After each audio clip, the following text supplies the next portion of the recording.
Now calling to order the March 10th Town Council budget meeting. We will start the evening, as we always do, with Pledge of Allegiance. Chris, could you lead us?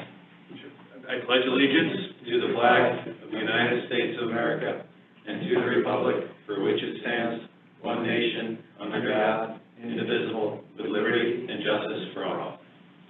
Thank you. We will now go on to public comment. As we do, we have two parts. The first will be any written appeals that have come in. Paul Ray will start us there.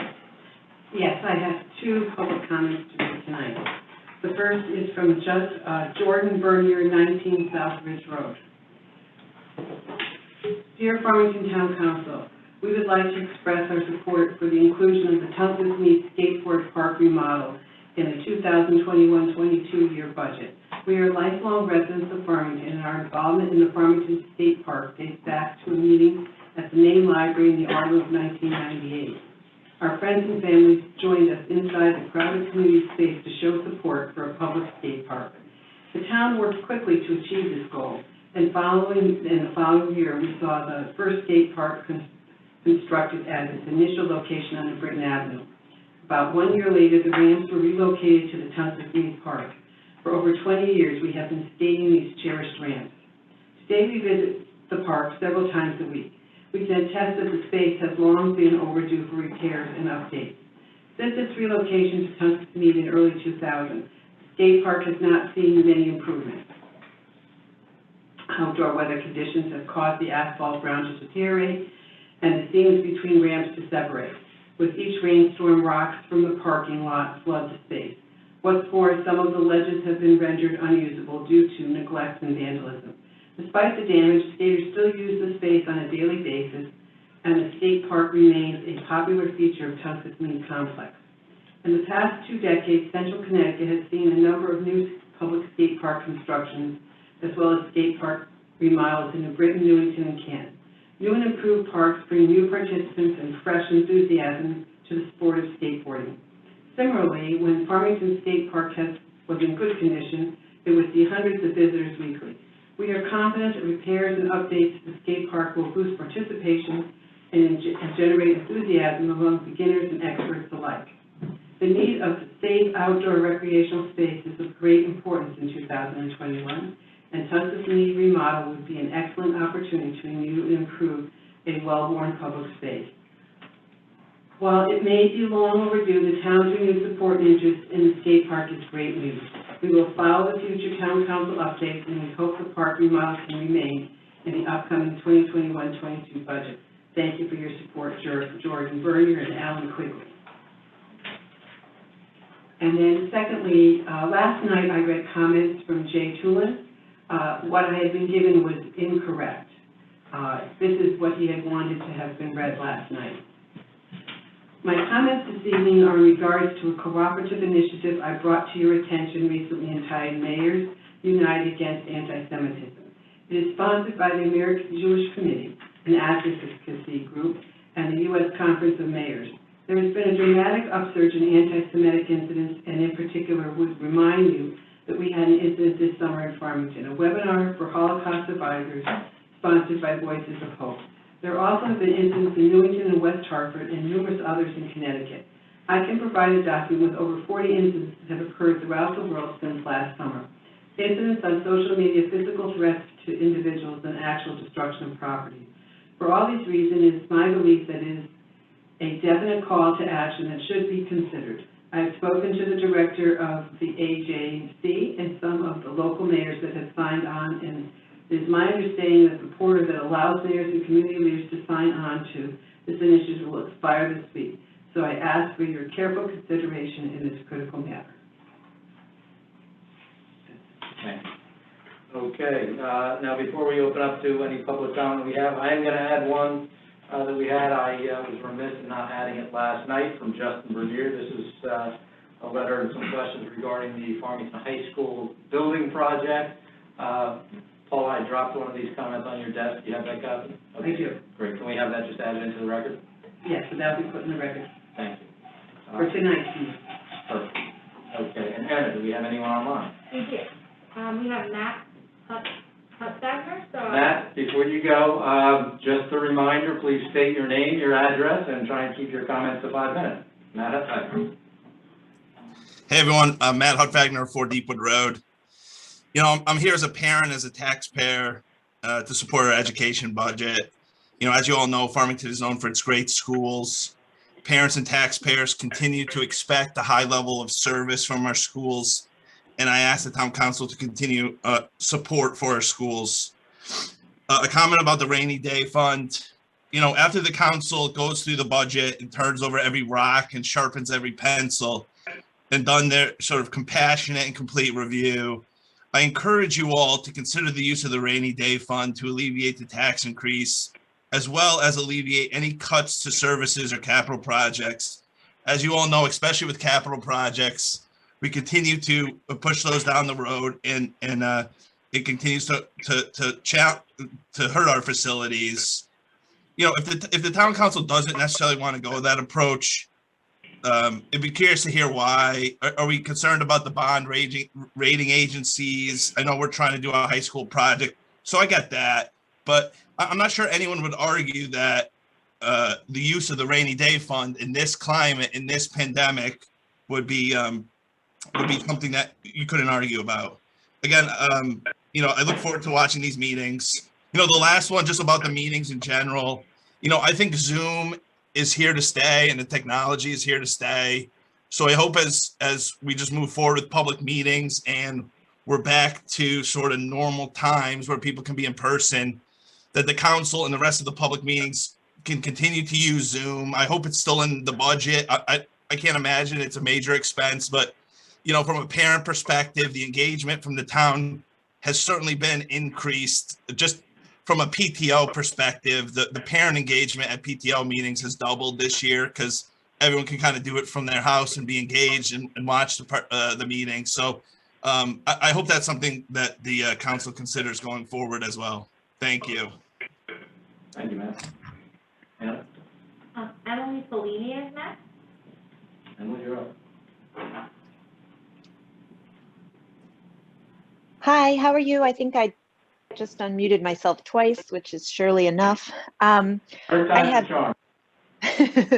have comments for myself, and then I'm also going to, with the permission of the council, read a comment from Megan Naujux at 5 Trumbull Lane, who is not able to join us today. So her comment is, this is Megan Naujux's comment. I encourage the town council to adopt the budget as presented. After a 0% increase last year, I believe the budget is well within reason to catch up on capital projects that were delayed both on the town and school side.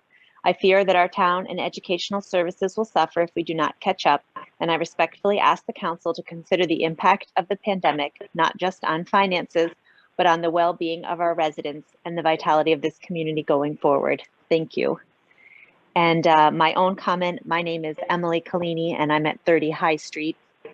And my comment is similar to Meg's in that I realize that this is an unusually high budget that is being presented to you.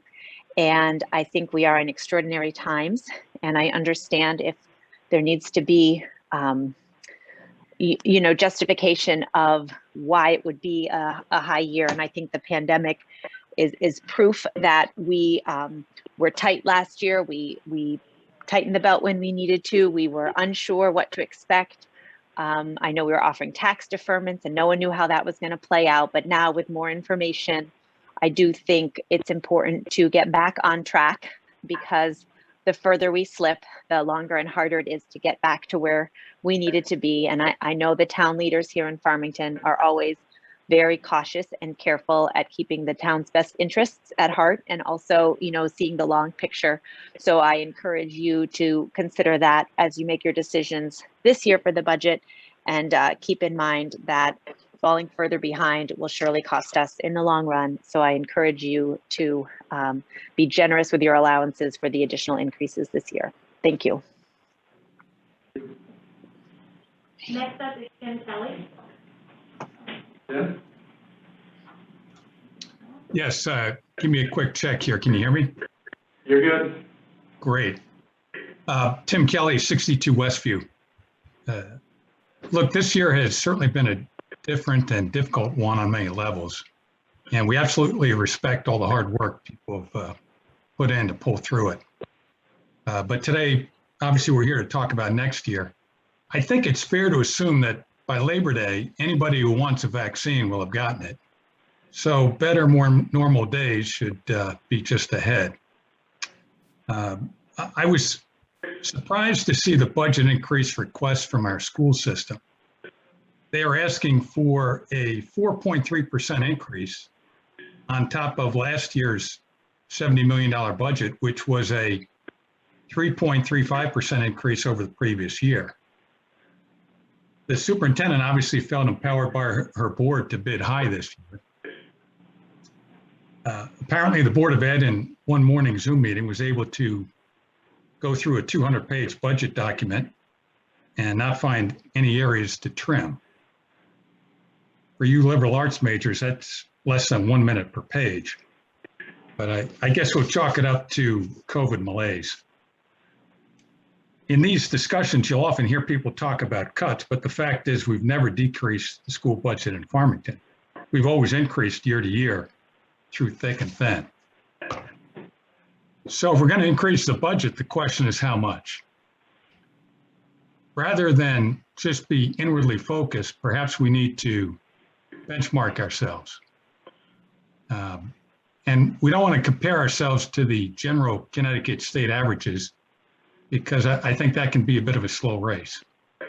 So I look at, for instance, a town like Simsbury. Their district and ours both have about the same student enrollment. Both towns have 7 school buildings to maintain, and both communities value education and offer special services.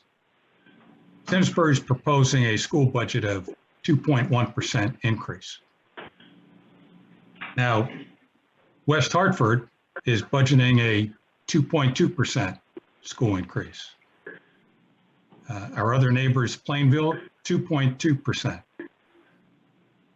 Newington is at 0% increase.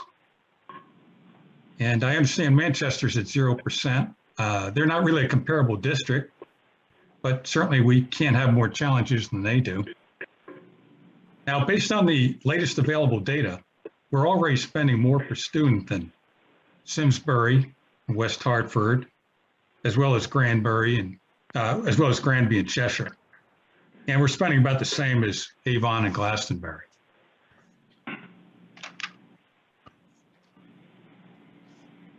So how do we pull ourselves more in line with expectations?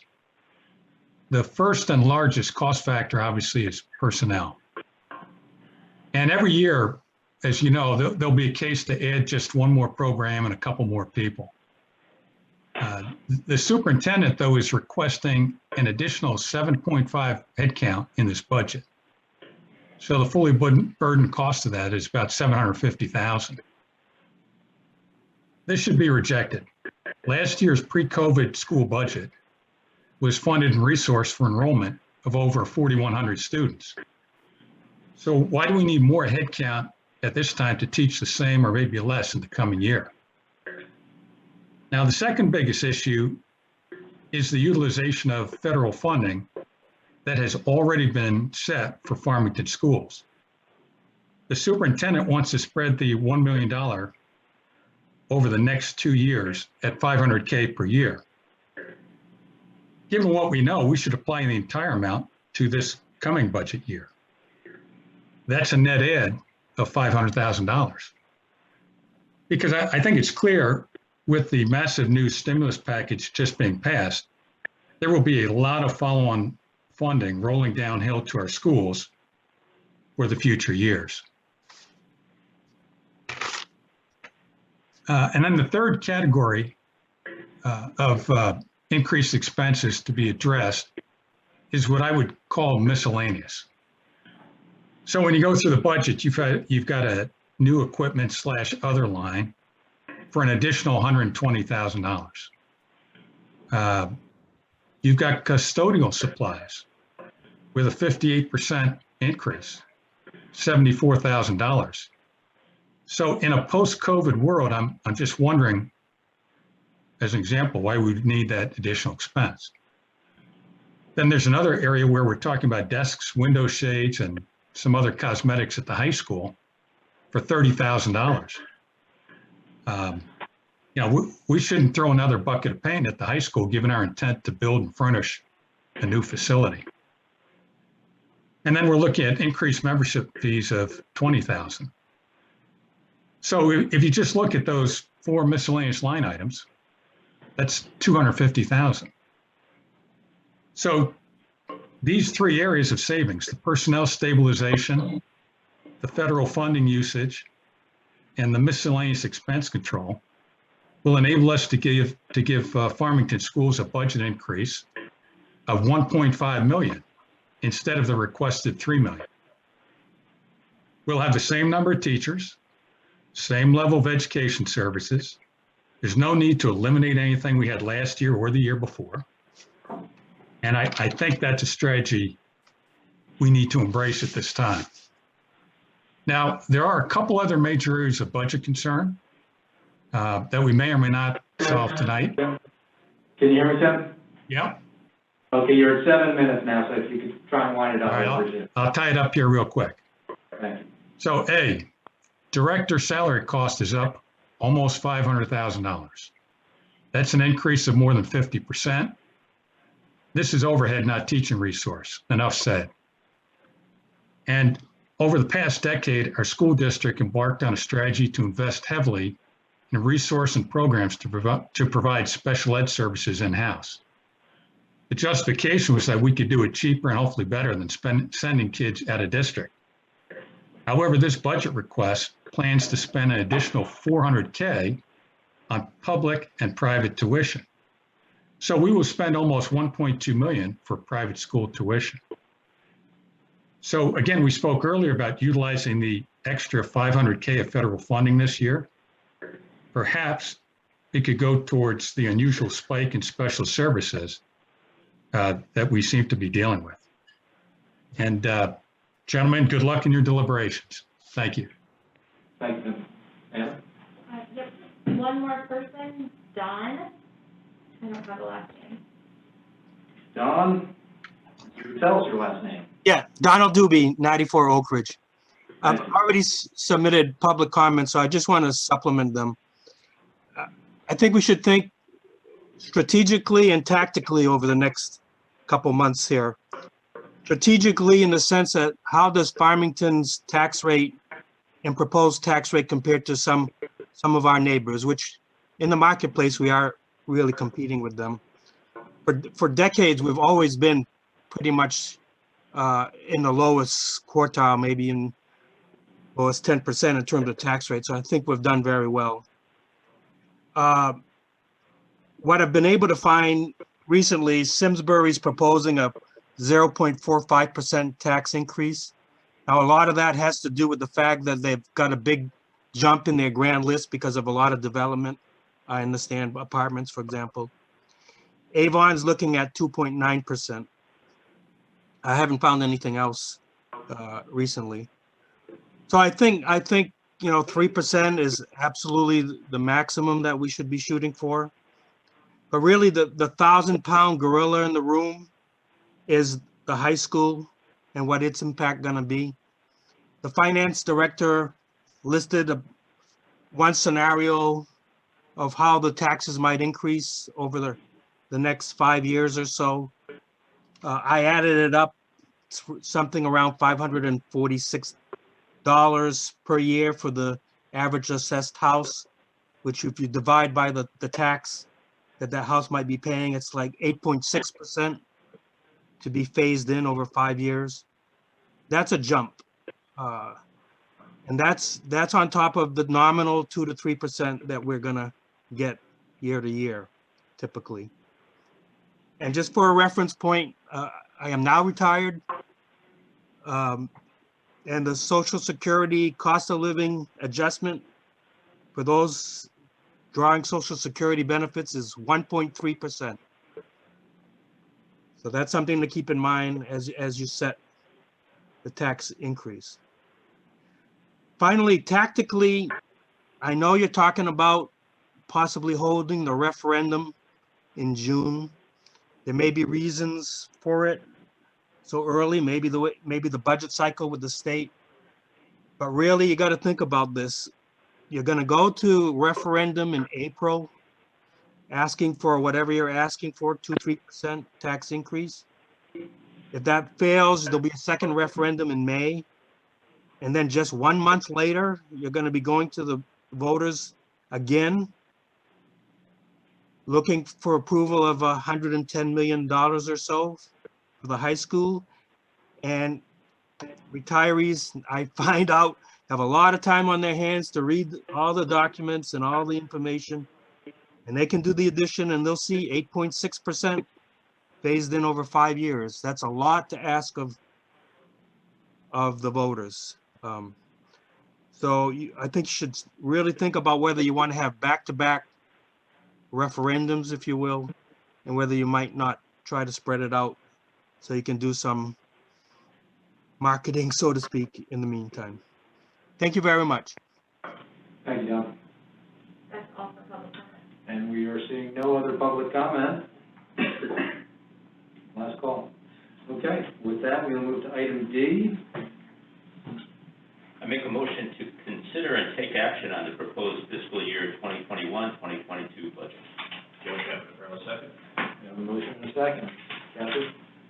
So the Board of Education should be on their way down, and if you guys are going to go through the Board of Education's budget, we'll be listening upstairs, and so if you need me or any of my staff will be upstairs, and then when they're done, the intent is that I'll come back and we'll talk about if we're going to take on the general administration group of accounts.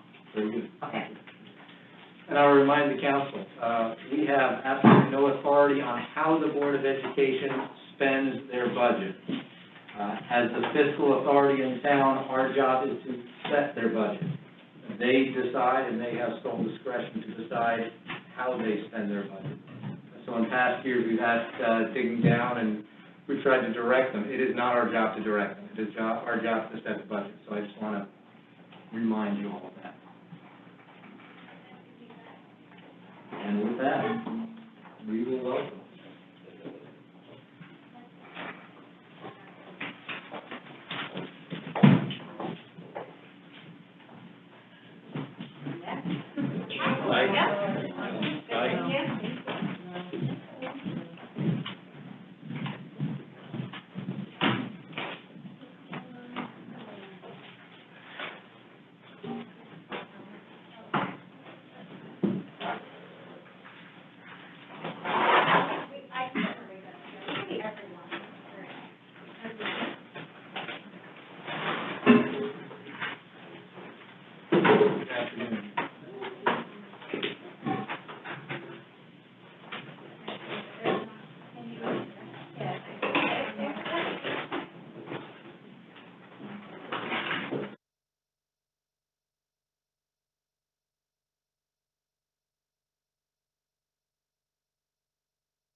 Thumbs up when you're ready. Anna?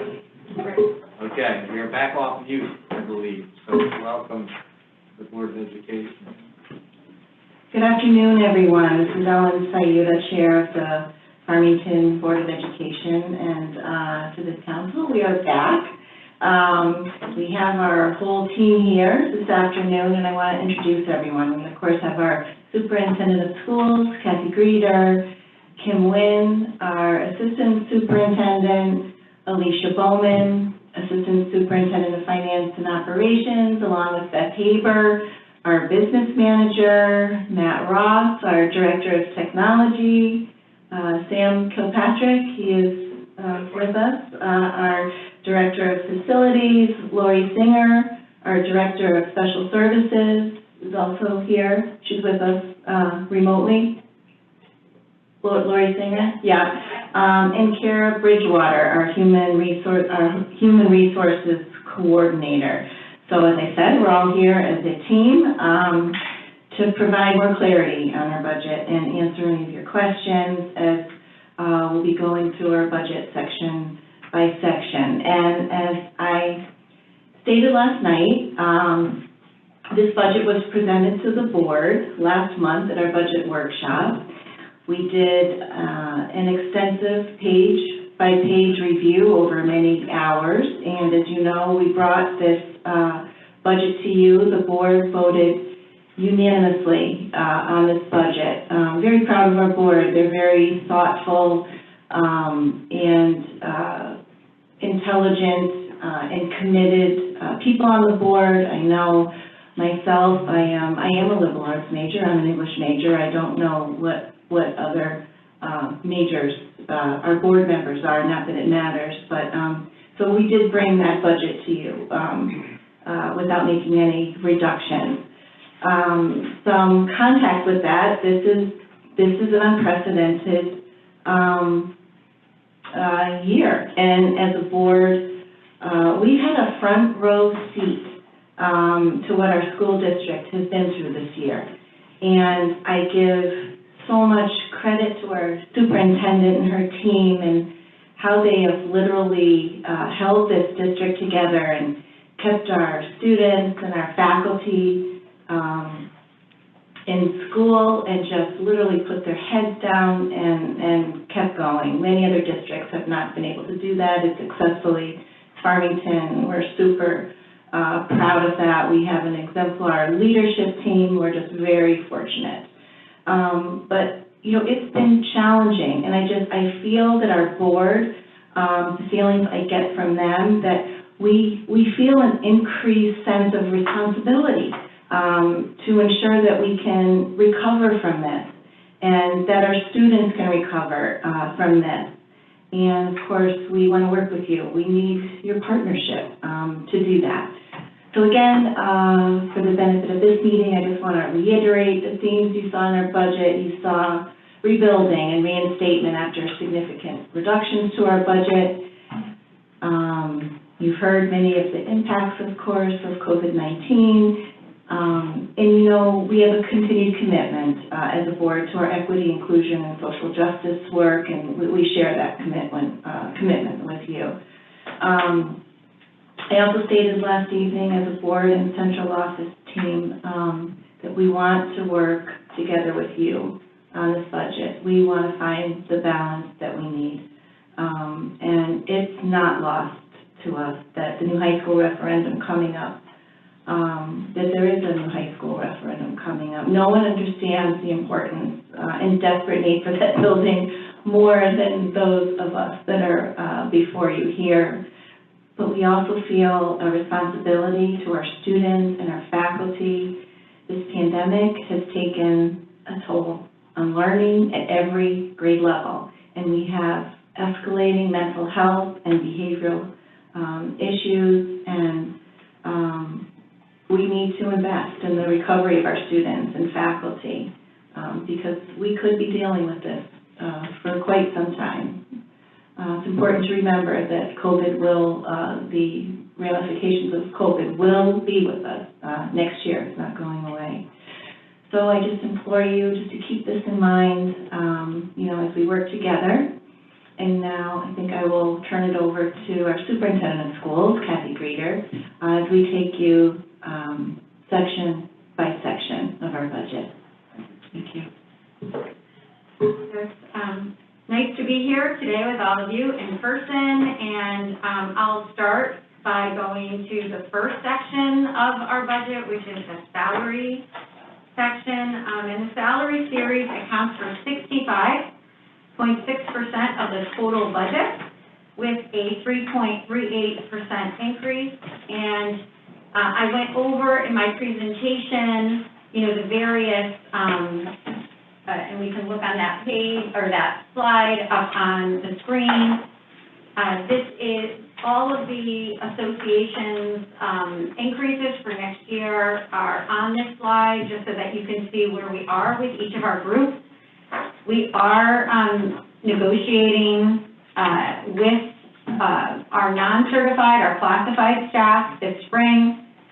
So there is a particular area in the budget where we do place that money and we save that for negotiations, for whatever increase we establish once we go through negotiations. So you're going to see one page in the budget, which is the director's line, that's much higher, but that's because it's reserved for negotiations. That's where we put that amount of funding. So I guess I would open it up to the town council if you have any questions in the staffing section of the budget book.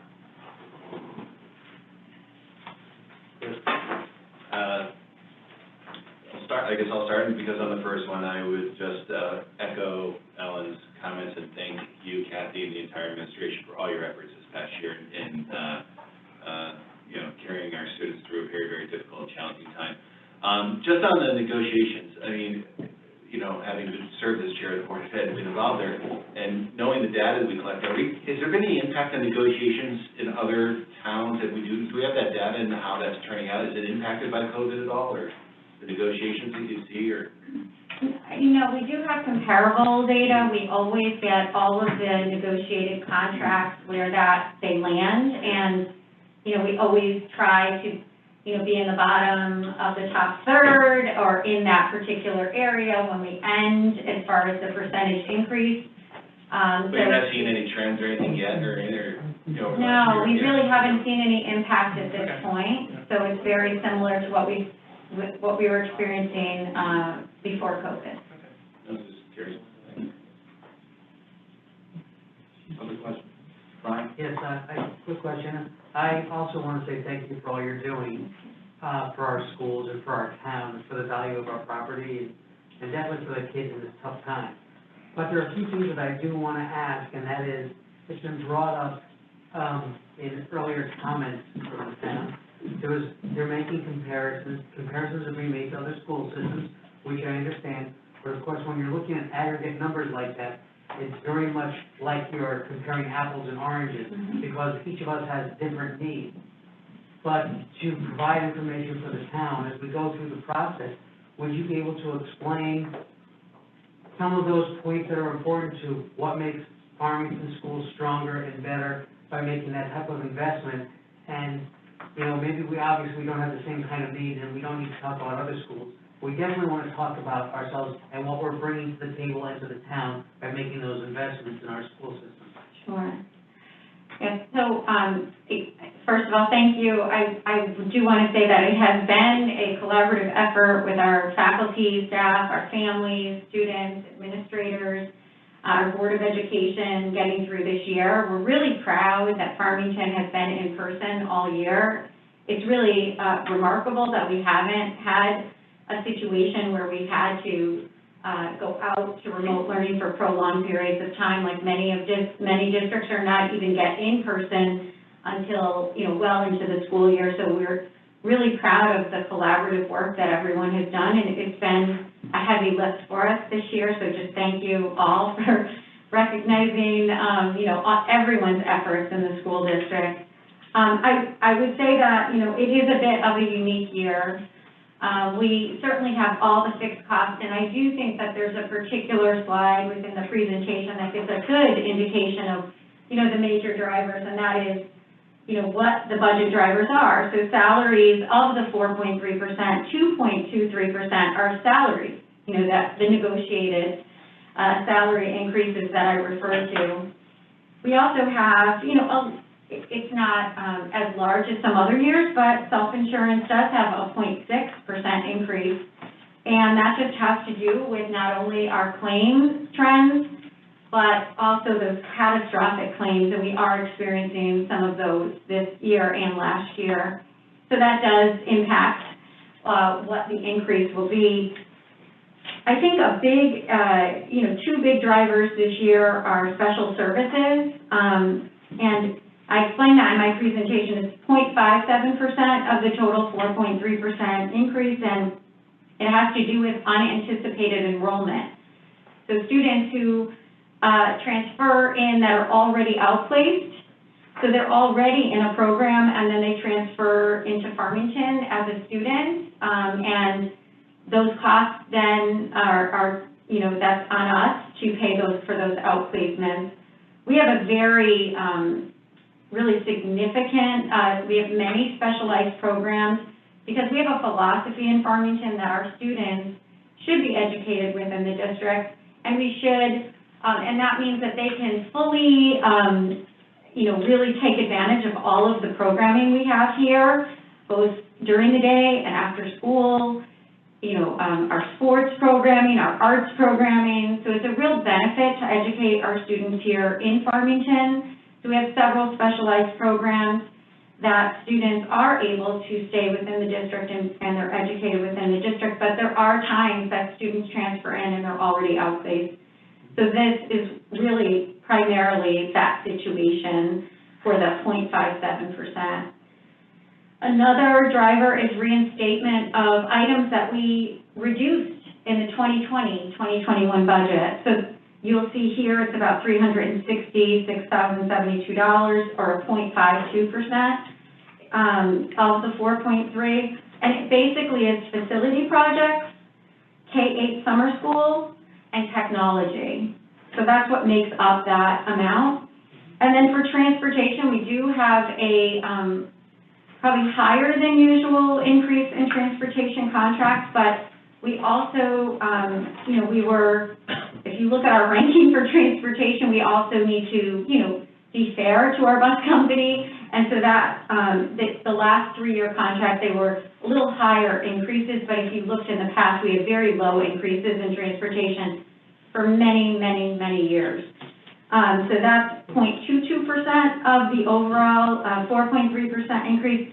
And then for other areas like equity enhancements and supplies and COVID-19 impact, we do have a larger supply increase this year, and it's because we learned many lessons this year about how much it costs to aggressively clean our buildings every day and provide masks for individuals who can't, you know, don't bring in a mask or aren't able to do that, and, you know, just all of the shields and everything we've had to provide to create multiple layers of mitigation so that we don't see spread in our schools of COVID-19. All of those layers helped us to stay in school in person this whole year. So you do have to make an investment, but that investment really pays off because number one is the health and safety of our students, our faculty and staff. So you can see that, you know, it's a large part of the 4.3% are these fixed costs or you know, contracts that we've already negotiated, and, you know, that's what you see in this particular budget when it comes to the drivers. And there are some unique drivers like reinstatement of various things that we had to cut out of last year's budget. Thank you for that. Thank you. I have one other. Was there any other questions? I have one. Hi, everyone. Good to see you all. I have a question. Maybe just give us a little bit more insight under the director's account, 115. And on the bottom there with the explanation, I'd like to go, the increase in this account is also due to the lack of funding to offset administrative salaries, one full-time educator business manager for oversight of Excel, as well as a half of a full-time educator of the equity inclusion coordinator salary from a grant to the operating budget. Haven't we always budgeted for a business manager right along? So I can speak to that. Yeah. So, part of our business manager's responsibilities include the oversight of continuing education, our extended care and learning program, meaning the financials of those organizations as well.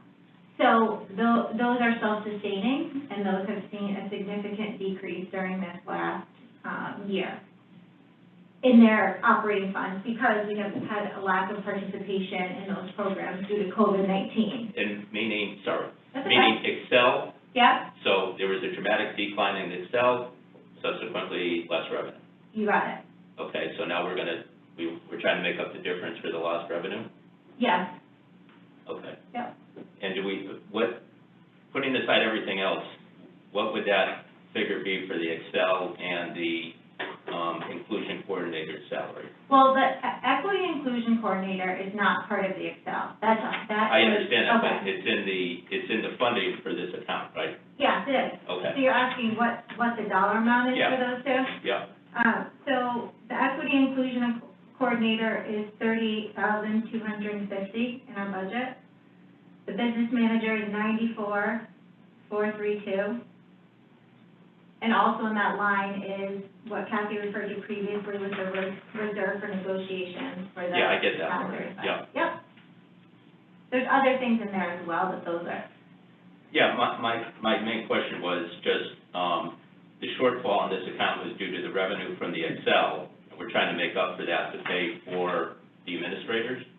Well, Excel doesn't have the revenue to pay for this position. Okay, So what we did was we had to put the position back onto our budget, or offset it with our budget. okay, And another component to this is that we had to do some, previously, you would have seen this salary in a different line, and we shifted it because it was in the wrong line, essentially. So Yeah, now it's in directors, Well, and that's why you that's why it also caught see my the eye. decrease in central office. and then the full-time, the equity coordinator salary is only $38,000? No, that's partially, Partially? yeah, 0.5 of a 1.0 Point, all right, so it's half of it, yeah. okay. So, roughly $80,000. Thank you, Alicia. You're welcome. Other questions? I'd like to thank the board and the superintendent for all the hard work you guys have put in, especially in this trying time with the COVID pandemic. Definitely applaud all of your hard work there. And also want to echo the comments I've heard from a lot of Ellen and others that I think we should work together to kind of find that right balance, knowing we have the high school, but also knowing we have very important needs within the school system that we have to address as well. With that said, my question, if you want to turn to page 4, where we have the FTEs. So just looking kind of down that, and looking at the changes here, it looks like in Farmington High School, we kind of had a decrease last year, so we went from, in the 1920 budget, we went from a 109.6 down to a 108.9. We're moving up to a 111.1, so that part of that 2.2 change is building back what we lost there. And same thing goes for the Irving Robbins. We went from a 51.1 in 1920 to a 49.32 in 2021, and moving back up to a 49.42, so that's partially rebuilding what we lost last year. For special education, though, it looks like it's an increase across all 3 years, so I was wondering if you could speak a little bit to what that FTE is, what the kind of the need that is there, and how that's going to benefit the district. So, did you want to? So I'll just speak to the special education, and then Kim can speak to a little more detail on the other FTE increases. But in special education, we have a specialized program for students who are on the autism spectrum, and the enrollment in this program is increasing dramatically at the elementary level. So it's really just a class size issue that we need to have class size in a certain range. And so that 1.0 would be a specialized learning center teacher at the elementary level because of increased enrollment at the elementary level. Thank you. Did you want to hear any more about the high school and middle school? Yeah, if you want to expand on that any more, that'd be great as well. Sure. So, part of the increases at the high school relate to FTEs to provide increased programming for students. So, we are looking to implement a Black and Latino Studies course in the Social Studies department. That's one thing. In order to meet graduation requirements for the class of 2023. All seniors must complete a mastery-based diploma assessment course, and for us, we're calling those courses either a capstone course or an aspire course. So the FTEs related to increasing those types of courses in various departments allows our juniors and seniors to begin taking those classes as part of their graduation requirements. In addition, we are looking to expand our American Sign Language classes. Right now, we're only able to offer level 1, and we have tremendous amount of student interest, so we're looking to add level 2 so that our students can progress in that area as well. So that's what's, those are the FTEs that would be contributing to the high school increase. And at IAR this year, there's just a minor 0.1 increase, but we are looking to shift sort of the leadership model at Irving Robinson Middle School, and through some good thinking on the part of the principal and leadership team there, they were able to reduce in some areas and add in others so that the net effect increase is only a 0.1 FTE for this year. And it would be teacher leadership shift in the structure. Great, thank you very much. One last question while we're on this page. The non-deployeds at the bottom there, I was just kind of reading the asterisks, and it looks like this is due to unpredictable enrollment shifts. So are you seeing kind of that shift right now, and can you kind of speak to that a little bit? Yeah, so this year, if you read our enrollment report, you'll see that we had many more families choose homeschooling because of COVID-19 and their fears of in-person learning and how there might not be as much continuity of learning. We, again, have been fortunate in that regard, but I think it was the unknown of students possibly moving into remote and then moving back into in-person and then maybe hybrid, and so parents were worried about that. So we have a larger than what we've ever had before of parents who chose homeschooling, and that wasn't anticipated in our enrollment projections. We didn't know COVID was going to be here when we did those projections, and so we did see our projections were a bit off because of that. And we also saw kindergarten families keeping their children home for one more year to kind of wait out the pandemic. And so when we do our projections, they're based on students who are in school. So when we have anomalies, like more families homeschooling and more families keeping their kindergarten child out, we take our projections and we move them forward. We are predicting that our projections will be a little off because of that, because the numbers, it's an anomaly year and the numbers are off, this school year because of the pandemic.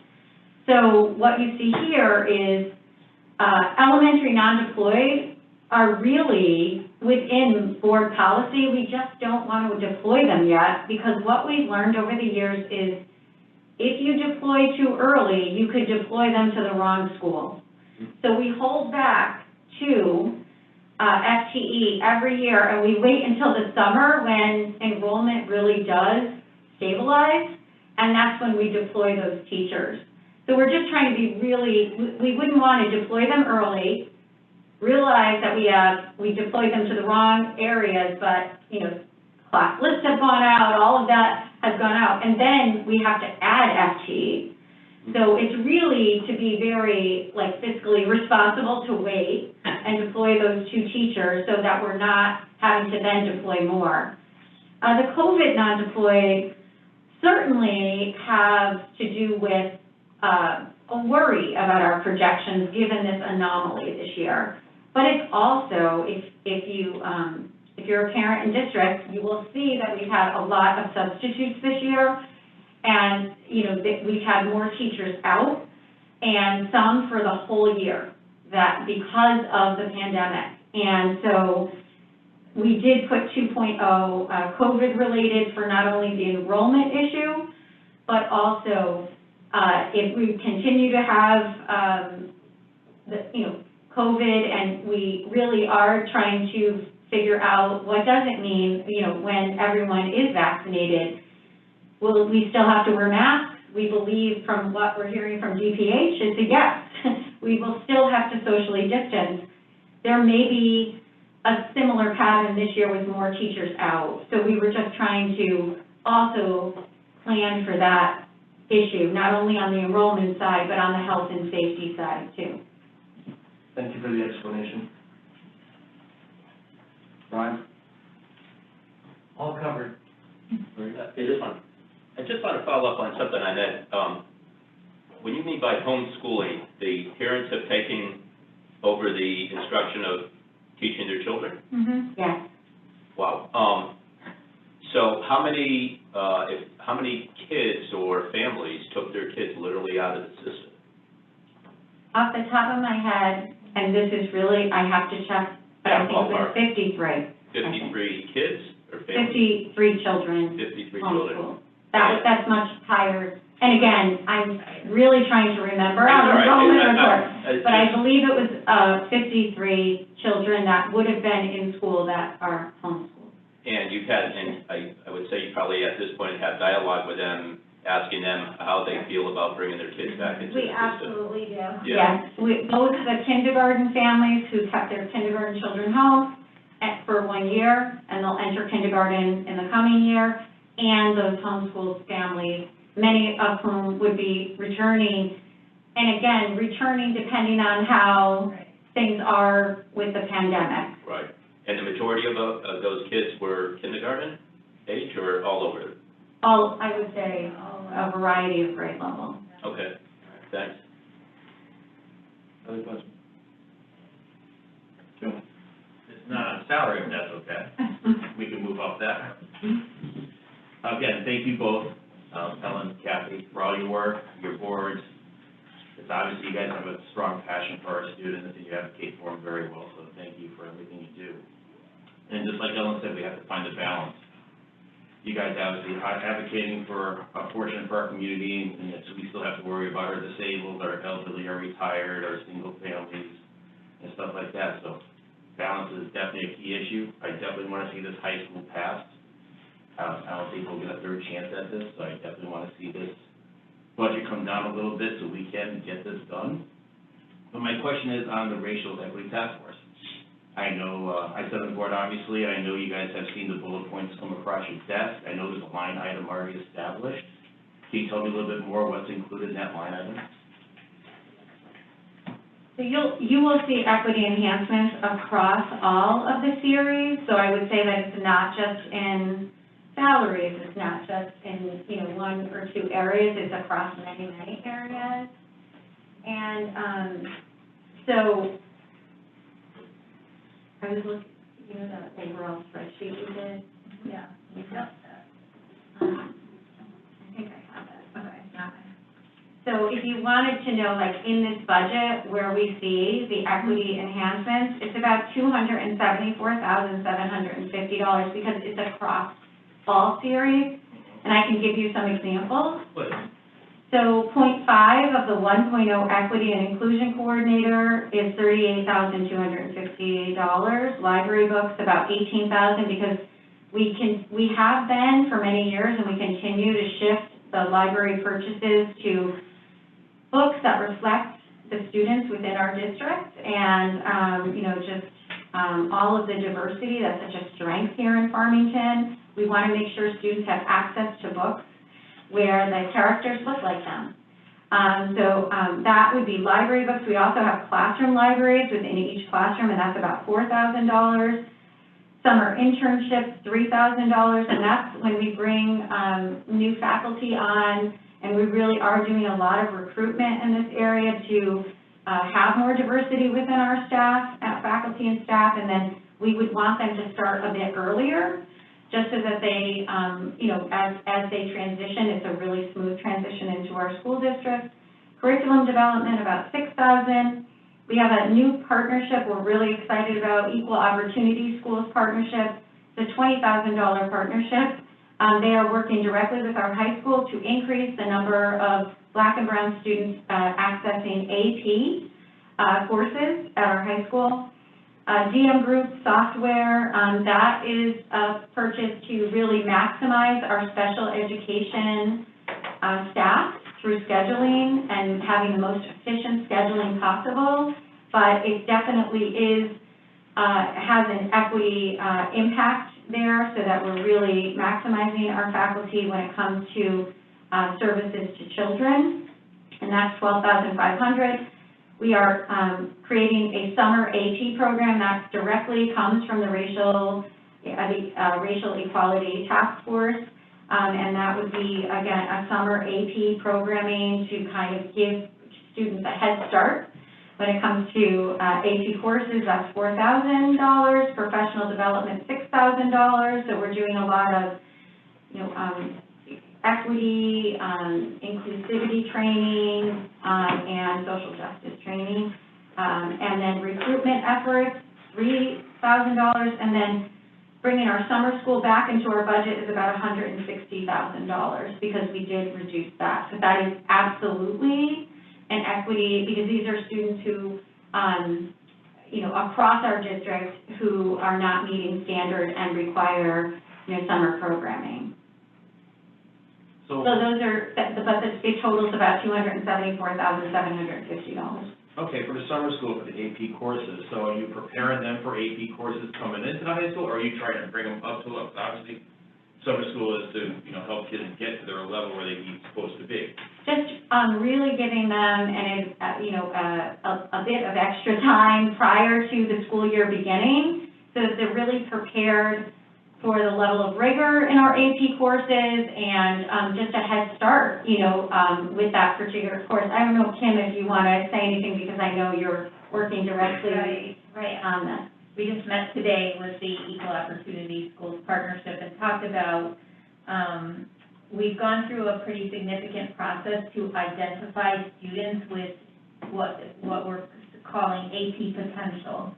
And so through a counseling process for those students who we want to encourage to develop the confidence to take an AP class, our commitment back to them is to say, we're going to help you be ready, we're going to help you have the skills, the study habits, a little previewing of the curriculum, so that when you start the year, you have that confidence to succeed.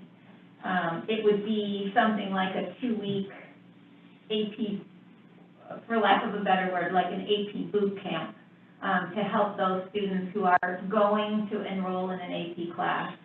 So this year's budget for that is relatively minimal in terms of the number of students who would participate in that.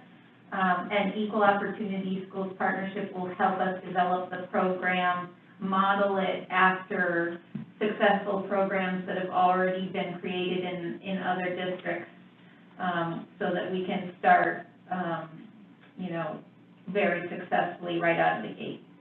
So you say you're identifying students and stuff, so how many students you think you're looking at and teachers for this particular part? I think this will take approximately 3 teachers to run the 2-week program, and some supplies. I don't know if I could say exactly how many students would be enrolled in the program, but it'll be a fairly small number. It'll be something like 10 to 12 students to start with,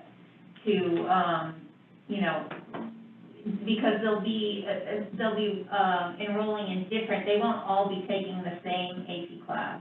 And that was my other question, sorry. So your boot camp basically is gonna have to be developed towards any type of AP course. It's not gonna be a general boot camp, so whatever side they go into or subject, they're already prepared. So you have to tailor make it for each AP course you have? Well, some of the skills about, study skills and preparation, and some of it is generically applicable no matter what class you're taking, and then some will be differentiated by the subject. Okay, and obviously you're still going to offer in-person Zoom for this, or is this going to be based only in-person or based only Zoom? I'm sure we'll offer, both options for families, so that we make sure that there are no barriers to participation. Okay, and if you just provide me a copy of that spreadsheet, it'd be much appreciated. A copy of this spreadsheet. Oh, sure. With Yeah. the Passport. Thank you. Too quick to write down. Other questions? I'd like to thank the Board of Ed, Ellen, Kathy, everybody, keeping our kids in school. I'm sure it was quite a challenge with COVID last year and this year.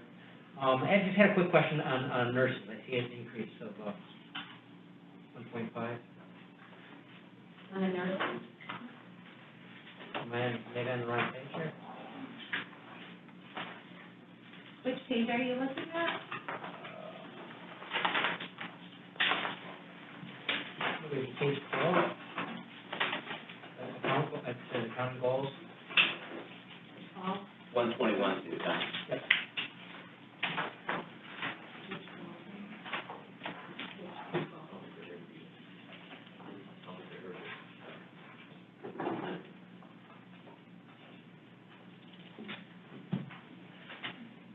So I believe we have the same FTE as we had this year. We actually have 8 nurses in districts with 7 schools.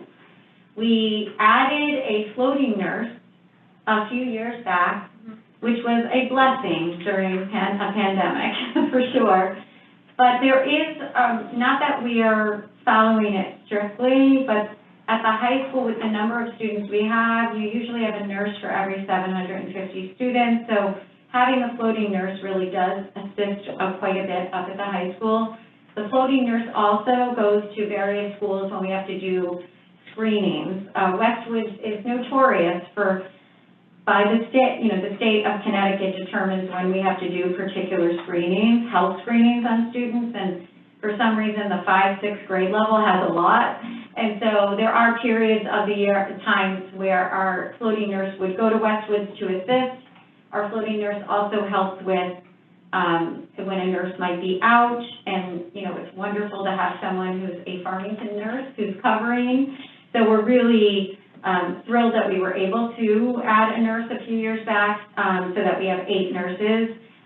They in their contract, they have a 1.5% increase at the top step only, and then anyone on step gets steps, but not the GWI. Thank you. Other questions? I have one more second, Joe. Just one more for, the janitorial supplies you're talking about, keeping the classrooms clean. Was that reimbursed already at one point from the federal government or from the state, because we have to keep such levels to maintain? Yes, that is correct. Look, that was one of the ways one of the allowable ways to use the funds that were provided, and we did definitely use them for, things like PPE, cleaning supplies, like Kathy said, any kind of, protective shield, any unanticipated costs, Joe, that we didn't plan for, that was allowable. We tried to maximize our reimbursement on that. Okay. And the amount that we put into the budget for that line item is a very conservative number based on what we've spent this year. But. Right. And obviously, we're looking forward to air handlers and else like we talked about a couple of days ago, and for upgrading projects and stuff. Mm-hmm. Well, we did a thorough ventilation review, which is on our website, and we were really proud to do that early on so that we knew what areas we needed to tweak. But it was a very favorable review of our ventilation systems with items that needed, and this is when Kim Harris was here, we were able to address all of the items within that review, right really at the start of the school year. So we were very proactive about that. Good. Thank you. Circle back just to a couple things, and yes, thank you. I know the parents have been very thankful that you were mostly in person this year. I've heard that a number of times, and meeting challenges. It's certainly been a challenging year all around, so thank you for all that. Peter was asking about the homeschooling, he said around 53, I know that's not an exact number. What's our current enrollment in the school system? Let me grab. Roughly. It's, a little under 4,000. Under four. But I need to, Pull it up. oh, Matt. He's Matt over there. Is it 395? Yeah, I don't wanna, Including pre-K, 43, hang on.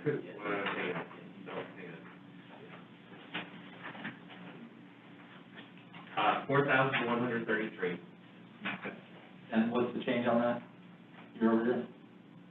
it was less this year. I would say that you're giving a total. With pre-K. Yeah, with pre-K, so, So I can give you the above pre-K.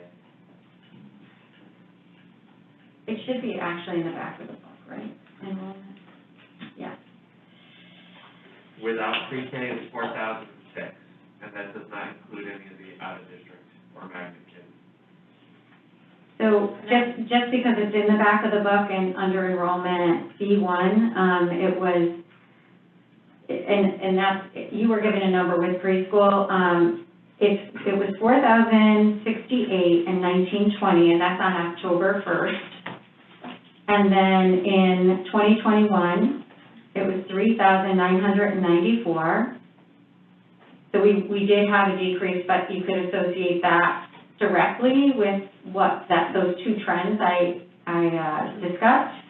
And then our projection for next year is 3,988, but as I said, it's based on this year's projection, which has students that would normally have been in school not present when we actually did the October 1 projection.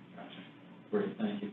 Also, to follow up on a couple of Joe's points he was asking on, the summer AP, have we ever done summer AP? No. Okay, so this would be a totally new initiative. You said 4,000 for summer AP, then 160,000 for reinstating summer school. That's K-8.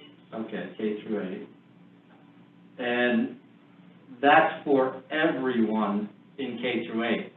That's for the entire student population. That's not just for Anyone who is below, right, that, the grade level standard in particular areas, and those students are recommended for summer school by theirs. But it does not include an extended school year in special services. It does not. No, this is regular education, summer school. We also run a mandated special services, special education summer school. Okay. I'm just, when we're talking about the racial equity costs, that wouldn't all just go directly to the racial equity, that would go to the entire population of students. Right, any child who might be considered in the gap, so equity is also, it falls along many different areas, so. Yeah, understand. Yeah. Okay, that's all.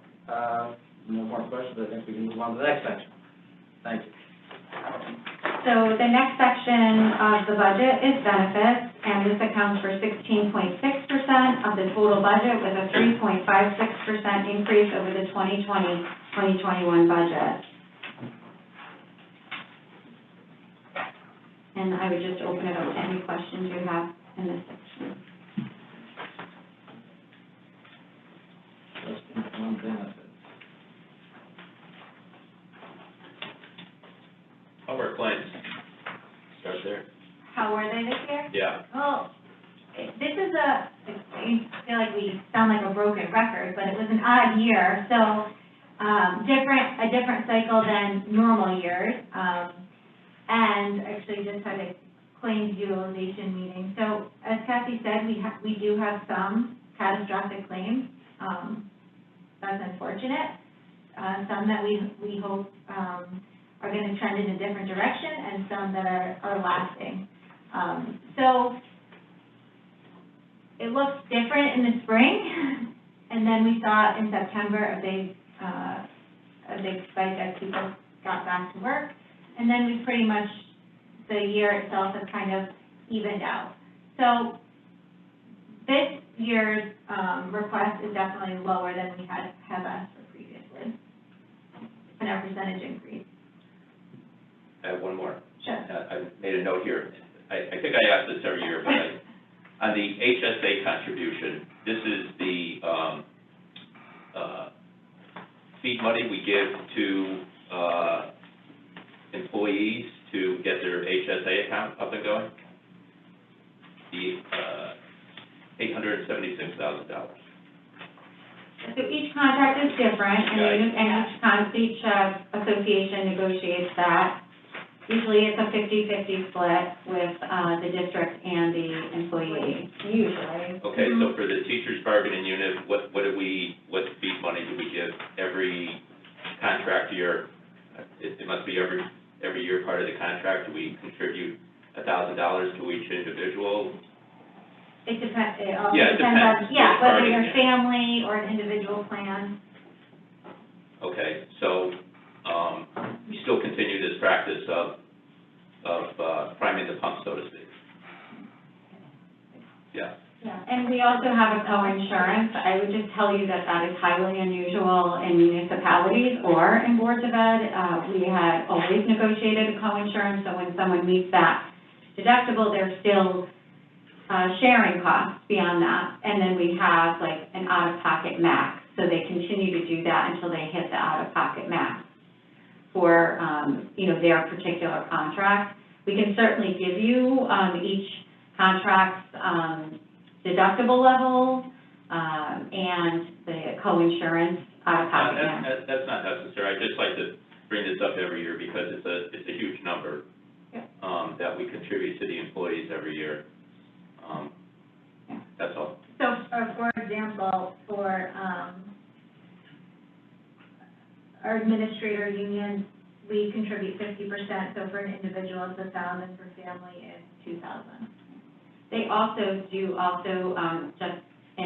just like TPOs, they also contribute a percentage, so Yeah. those percentages are high. They are. Of what our employees also contribute beyond the deductible. So, we were one of, I think, the first districts in Connecticut to go in this direction, and we also have 100% of our associations on a high deductible HSA. Yeah, I understand all that. I'm just saying that these plans continuously get funded with their HSA accounts every year. Absolutely, Yeah. that's Yeah. part of the negotiation. Yes, I get it. Yeah. Okay, thanks. Mhm. Other questions? Okay, moving on to the next.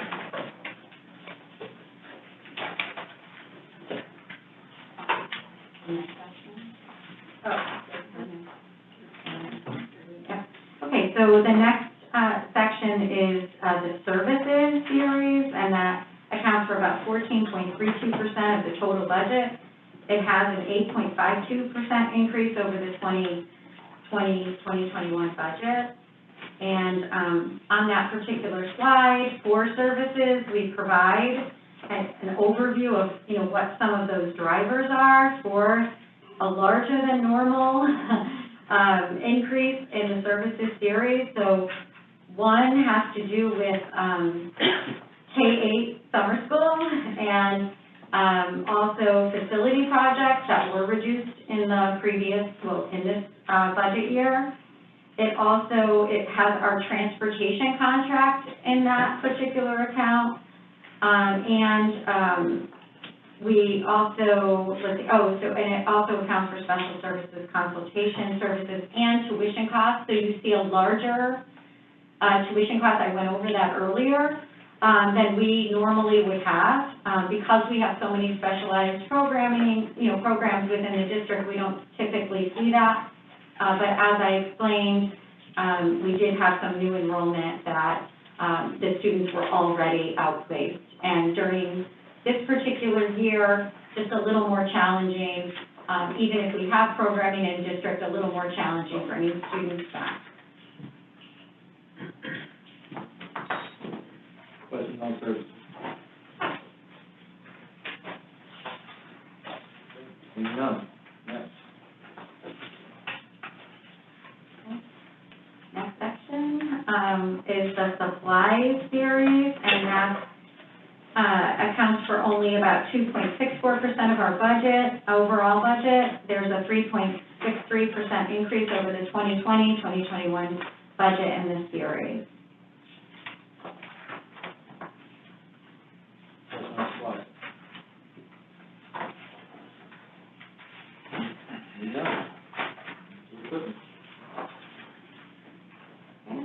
The equipment series accounts for 0.45% of our total budget.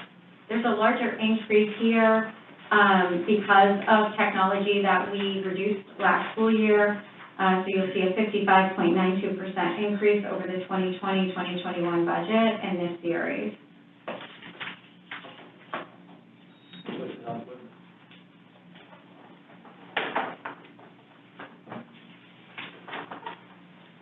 Good.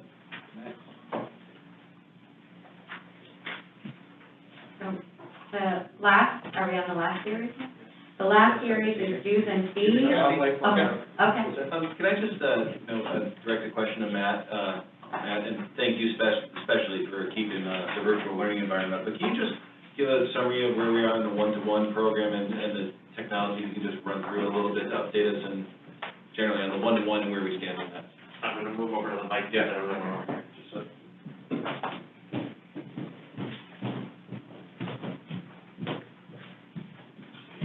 So you have everybody can hear me? Got it, thank you. So that everybody can hear me. So, we are currently, take-home one-to-one, grades K through 12. We were accelerated due to COVID. Our plans going into our original plans during the budget proposal process last year were to originally go grades 5 through 12. We scaled that back last year to grades 5 through 8 only.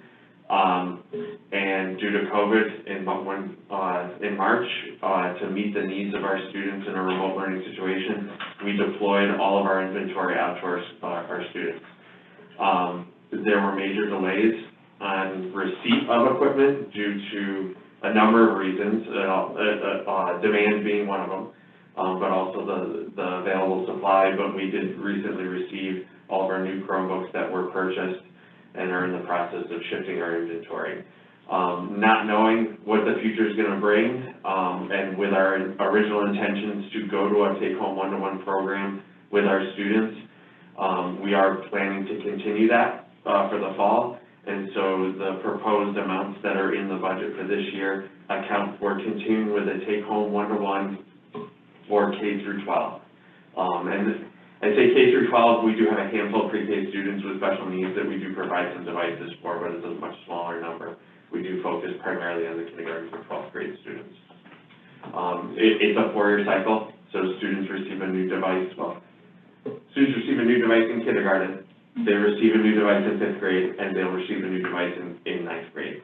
So that elementary piece, we've stretched to a 5-year, and really what drives that cycle is the life of the devices and what Google will offer in terms of updates.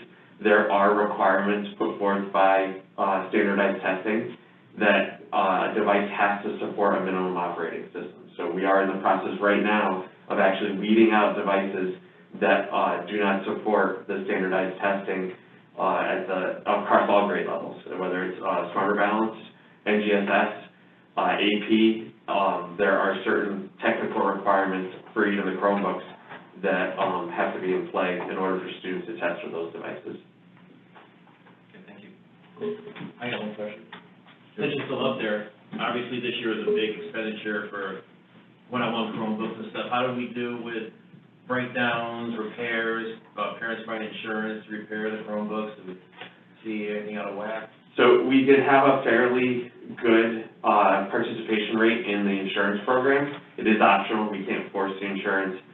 Again, because we had not yet received any of our new inventory, we've been much more lenient this year with repairs and, and not shifting those costs back if they did not purchase insurance.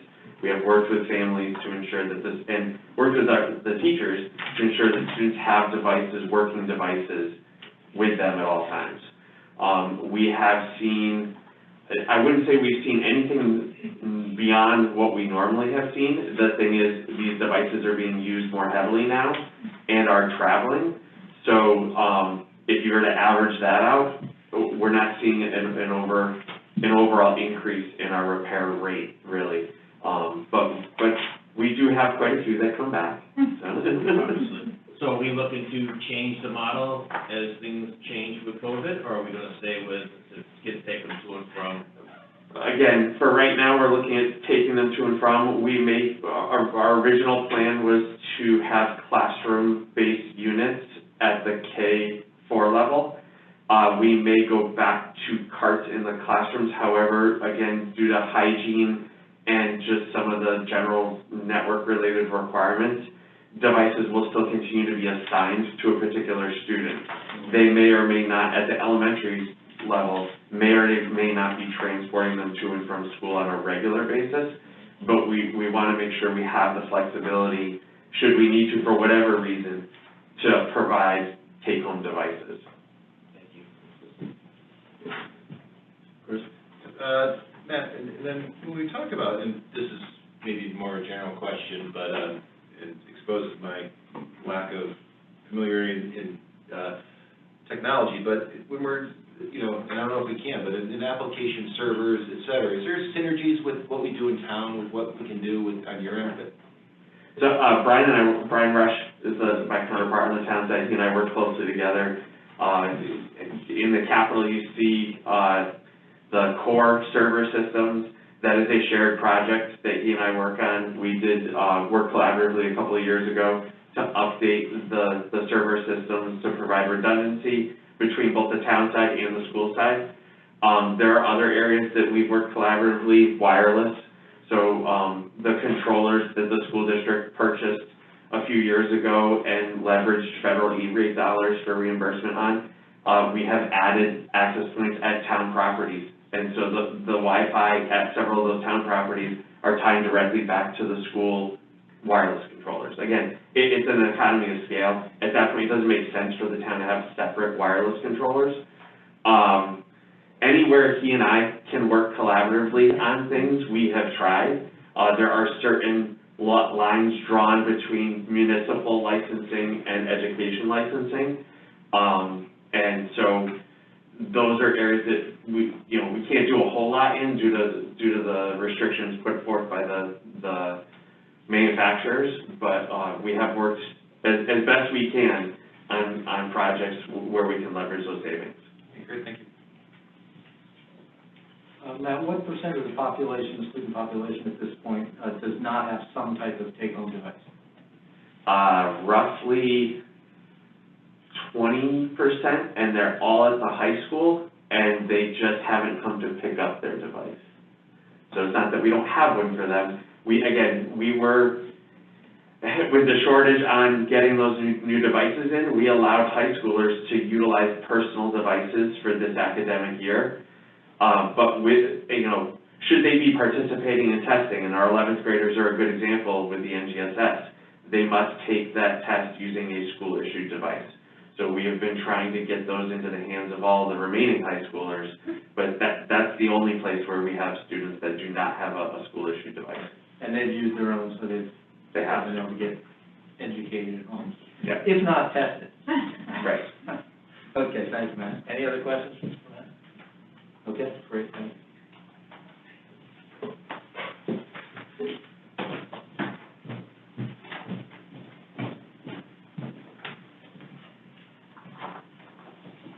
Next item.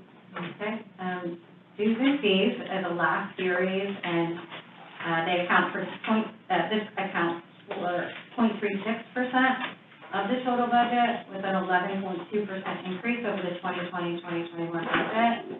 As I highlighted and I spoke earlier about equity enhancements. This includes 2 equity enhancements, and really is the reason for the increase, and that is our partnership with Equal Opportunity Schools, as well as scheduling software from Dan Group. Questions?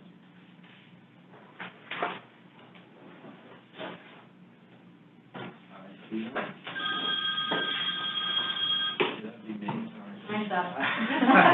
Perfect timing, isn't it? Okay. No questions there. What else do you have for us?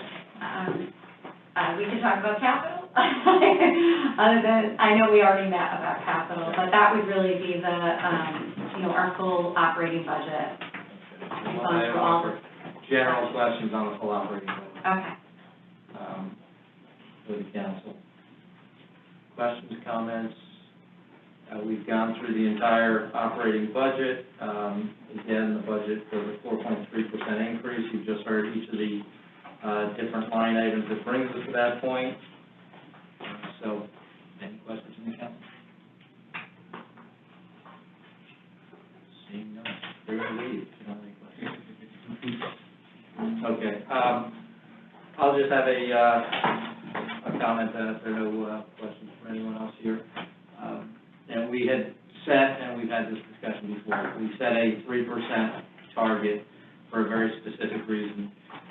We are all looking at the elephant in the room, if it were, of the high school building project.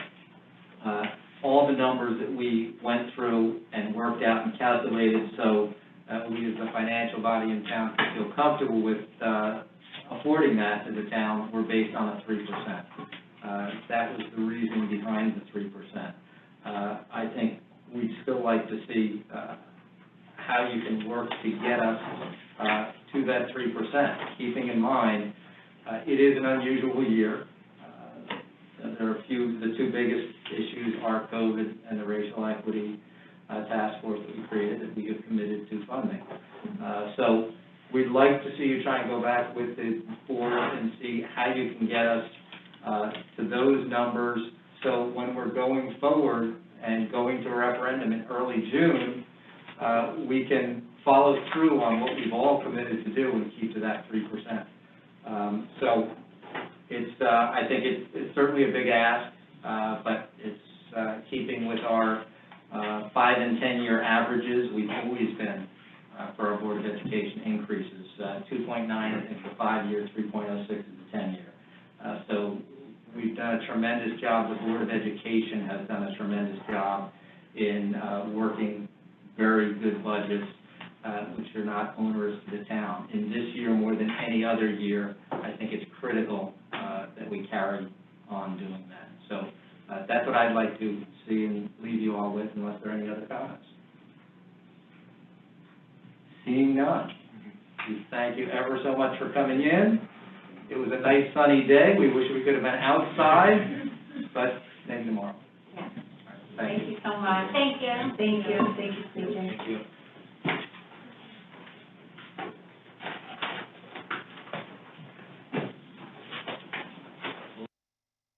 Break while we wait for the town manager to come back down. And we clean all our services properly.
All right, we're back, thank you all. And as the Board of Education was leaving, and I'm sorry you were all off the air, when we asked, we're requesting them to return on Saturday when they meet with their group, and to bring us back, hopefully new and updated numbers, so we can get closer to our target.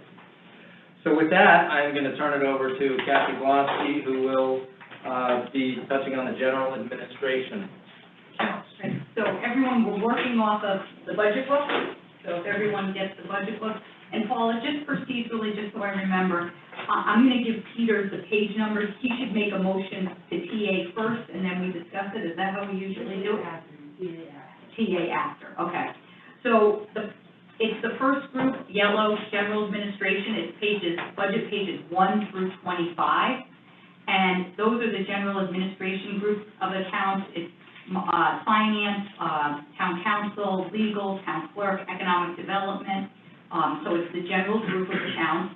It's budget pages 1 through 25. And the first thing I just wanted to note, if you notice on the first page of it, it gives the department and it also gives the percentage change. And you can see that this account has a 9.10% change. What is driven there is the personnel services. And on the personnel services, what we stated earlier is that this includes all the salaries for all the employees except for step increases, because all our contracts aren't settled yet, so they all get lumped into the personnel account.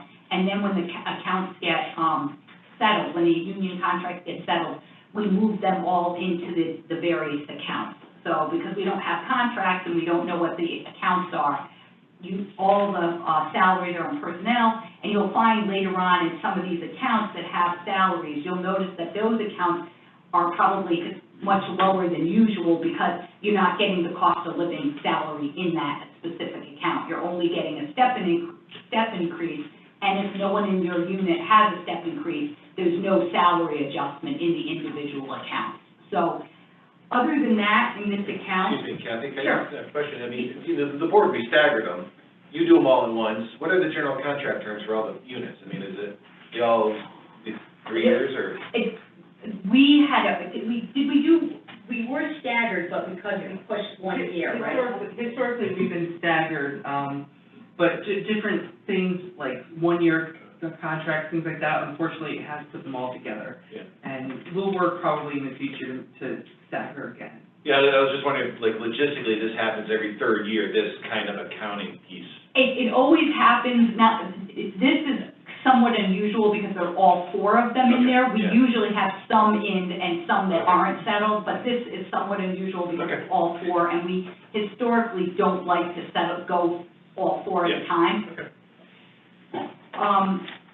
There is the library budget is in here, and just to let you know is that, again, we give a grant to the library, but it is a 3% increase above the current budget level. One of the things are the library will be coming back, so they'll give you the detail of the library. So we'll TA them again when they come back. One thing that I think is interesting to note is it has to do with the library, and there's a couple of other positions that are like this, is that our custodian in the past has been funded partially by the library. We were able to share some services, and it was 25% that would be paid by the library. And basically, and I think it was more driven through the library, not through the town, that was not enough custodian service for them. So they basically now have, I think, their own full-time custodian, and they're not paying for our custodian, which actually, in reality, does work better for us, too, because I think our custodian was, there's just too much between the 2 buildings. So this account for the custodian is 25% higher because his full salary is in there instead of a portion of the salary. So that's something. And the registrar of voters budget is a little bit less, and that is because of last time the presidential election is the most costly area, and now it's just a municipal election, so it's not as much. So the budget pages are 1 through 25. That's kind of the highlights. It's really relatively flat. If you have something on any of those pages, I'd be more than happy to try to answer it for you. Questions on those pages, 1 through 25?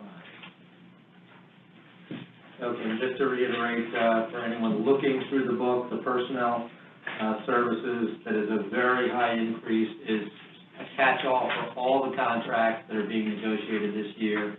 That could be potentially split up amongst all the different contracts that are very low increases. So that comes out with that 9.1% overall increase. Right, Being negotiated. correct. And that is on page 11. Yep. Other questions? Okay, next, That would be a TA for Peter. Peter? Okay, so I'm gonna make a motion to TA, pages 1 through 25. Tentatively approved Yeah. for those outside of this room. Got it. I make a motion to tentatively approve pages 1 through 25 of the town's operating budget. Joe Capitano, second. We have a motion and a second. Any further discussion? Hearing none, all in favor? Opposed? Motion passes unanimously. And just, again, a reminder that the library will be coming tomorrow, and they'll go into detail about their library budget. Yeah, and again, for the listening public, when we tentatively approve these, we come back to them all on our final day, which may well be Saturday, to finalize the budget for final approval. All right, the next account is going to be, Joe, which one is it? The back of the book. Page 69. Refuse. It's the refuse budget, page 69 to 71. The refuse budget, which is the brown tab, okay. All right.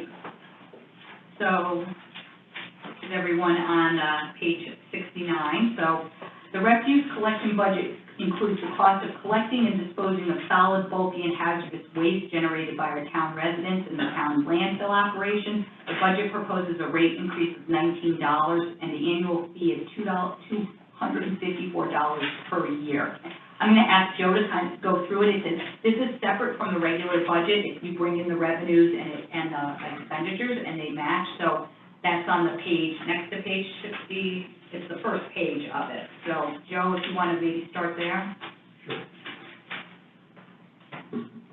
Okay, as Kathy mentioned, this is actually three functions of collections. One, we do the landfill, which is the transfer stations of brush station down at the need.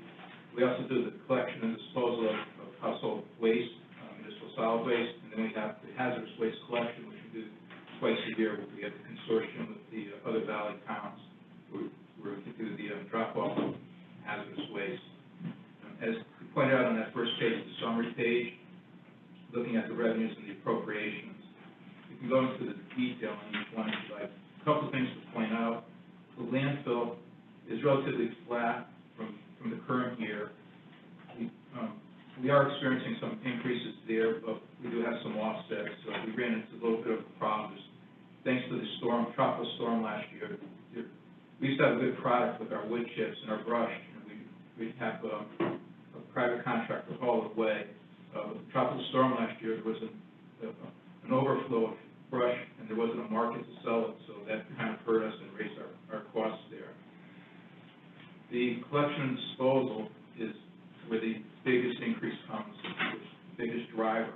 The two big drivers, one, our contract with our private hauler for collection, and we're projecting a cost increase for that vendor next year.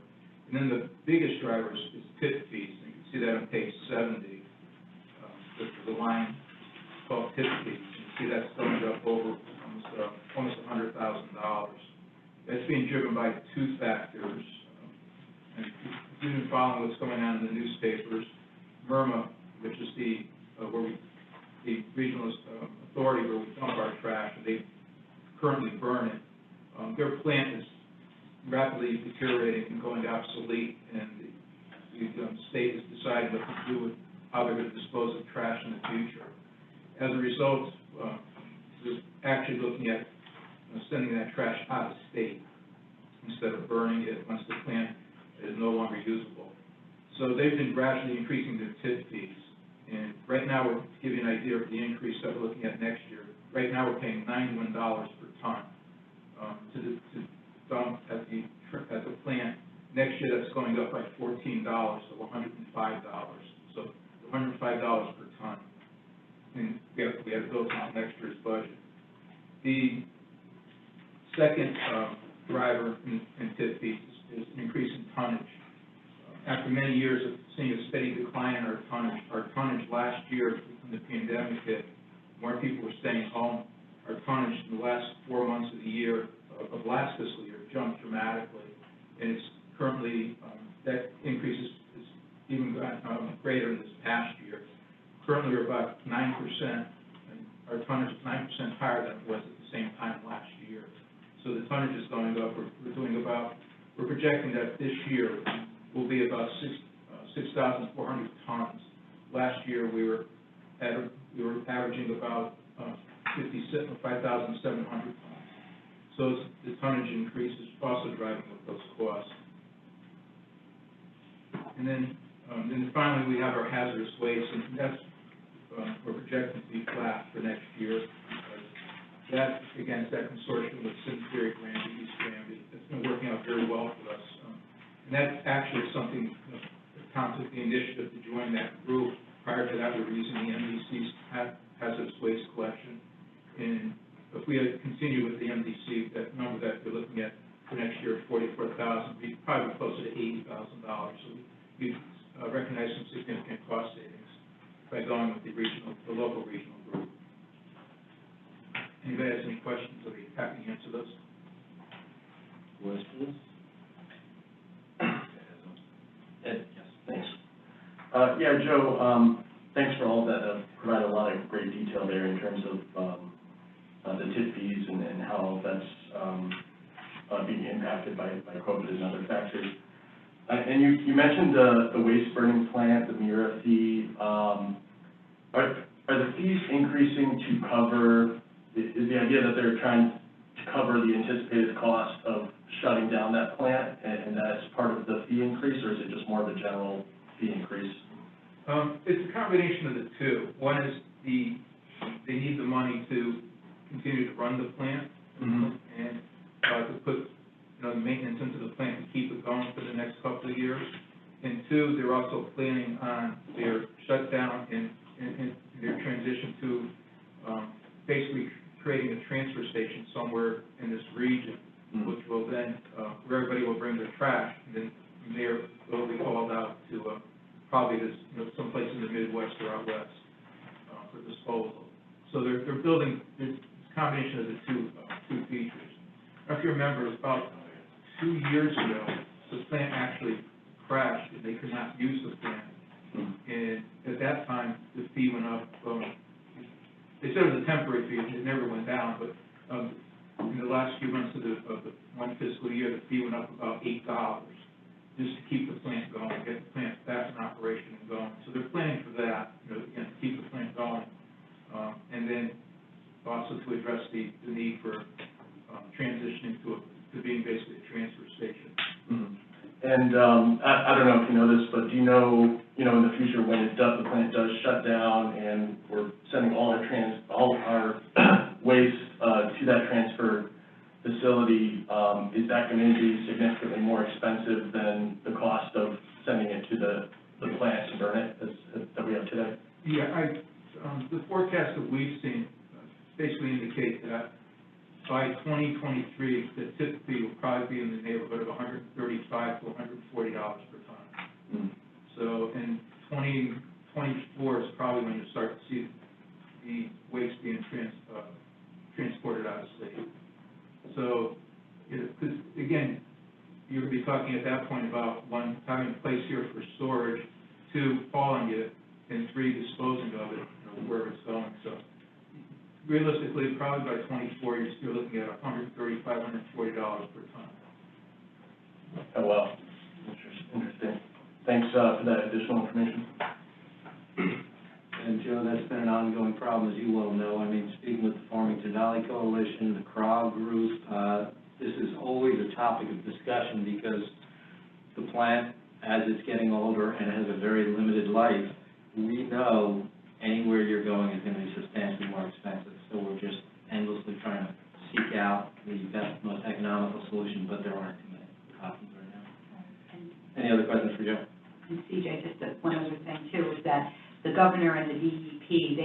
a large committee that we've been participating in, because it is a huge statewide issue about, you know, a regional issue.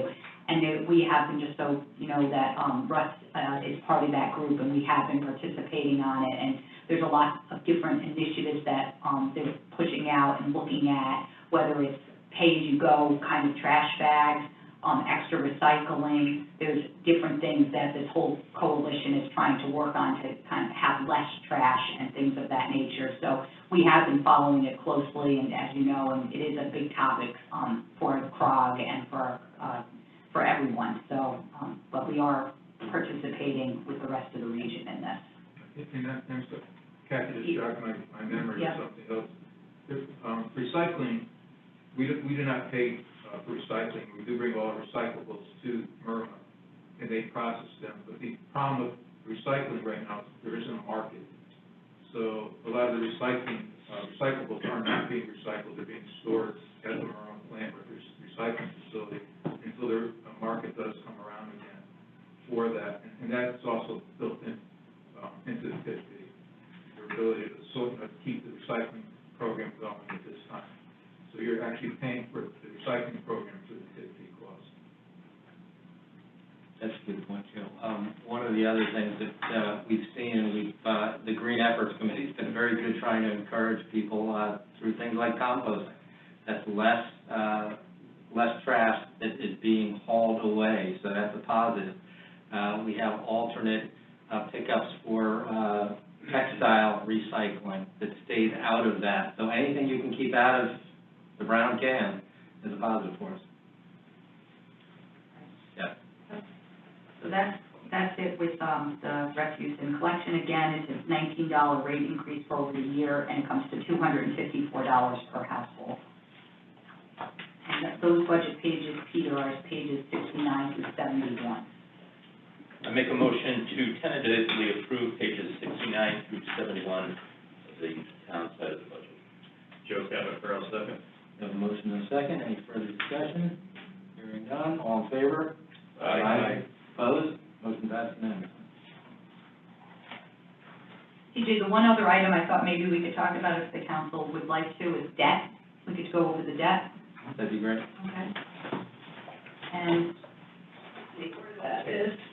The orange tab. Orange tab, page 68. Glad you didn't use the red tab. Yeah.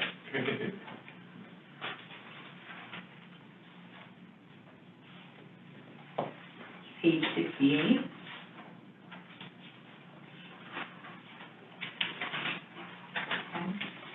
And you can see here that the debt group of accounts includes appropriations to make principal and interest payments on the town's long-term debt. The total recommended amount for next year is $8,402,347.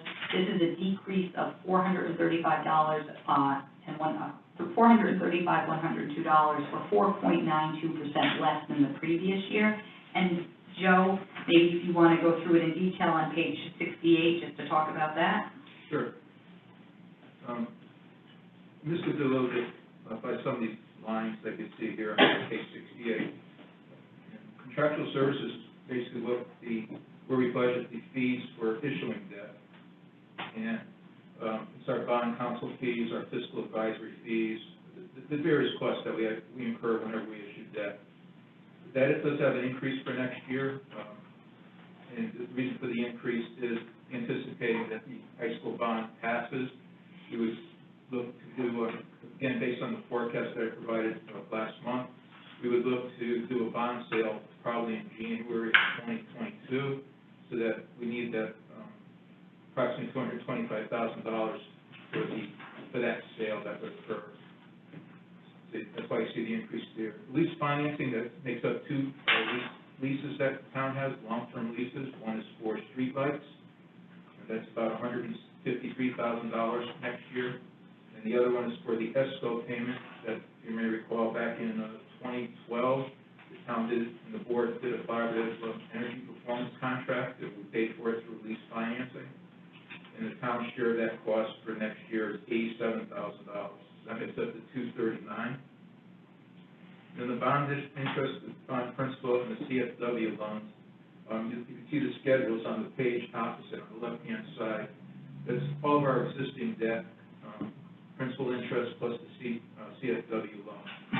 The two new items there are, well, actually, there's three new items. We did do a bond sale last September. We got a very good rate, it's a 15-year term. We got a 1.17% rate, and we issued $4.6 million. So we'll be making the first principal and interest payments on that. That's an addition. And then there's two Clean Water Fund loans that we closed on in July of last year. Those are two loans for the wastewater treatment plant upgrade. And those were 2% loans. Basically, the state sets the rate at 2%. And, you know, when the state first set up the Clean Water Fund program, a 2% loan was a great deal.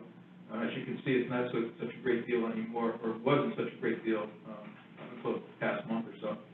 But we did start to pick up two new loans. They totaled about $13 million. $13 million. So we have to start paying those off. Now, those Clean Water Fund loans, we do get an offset. You'll see it on the revenue side of the budget. We do charge the other towns, assess them for a portion of these loan payments. It's to the tune of about $860,000 a year.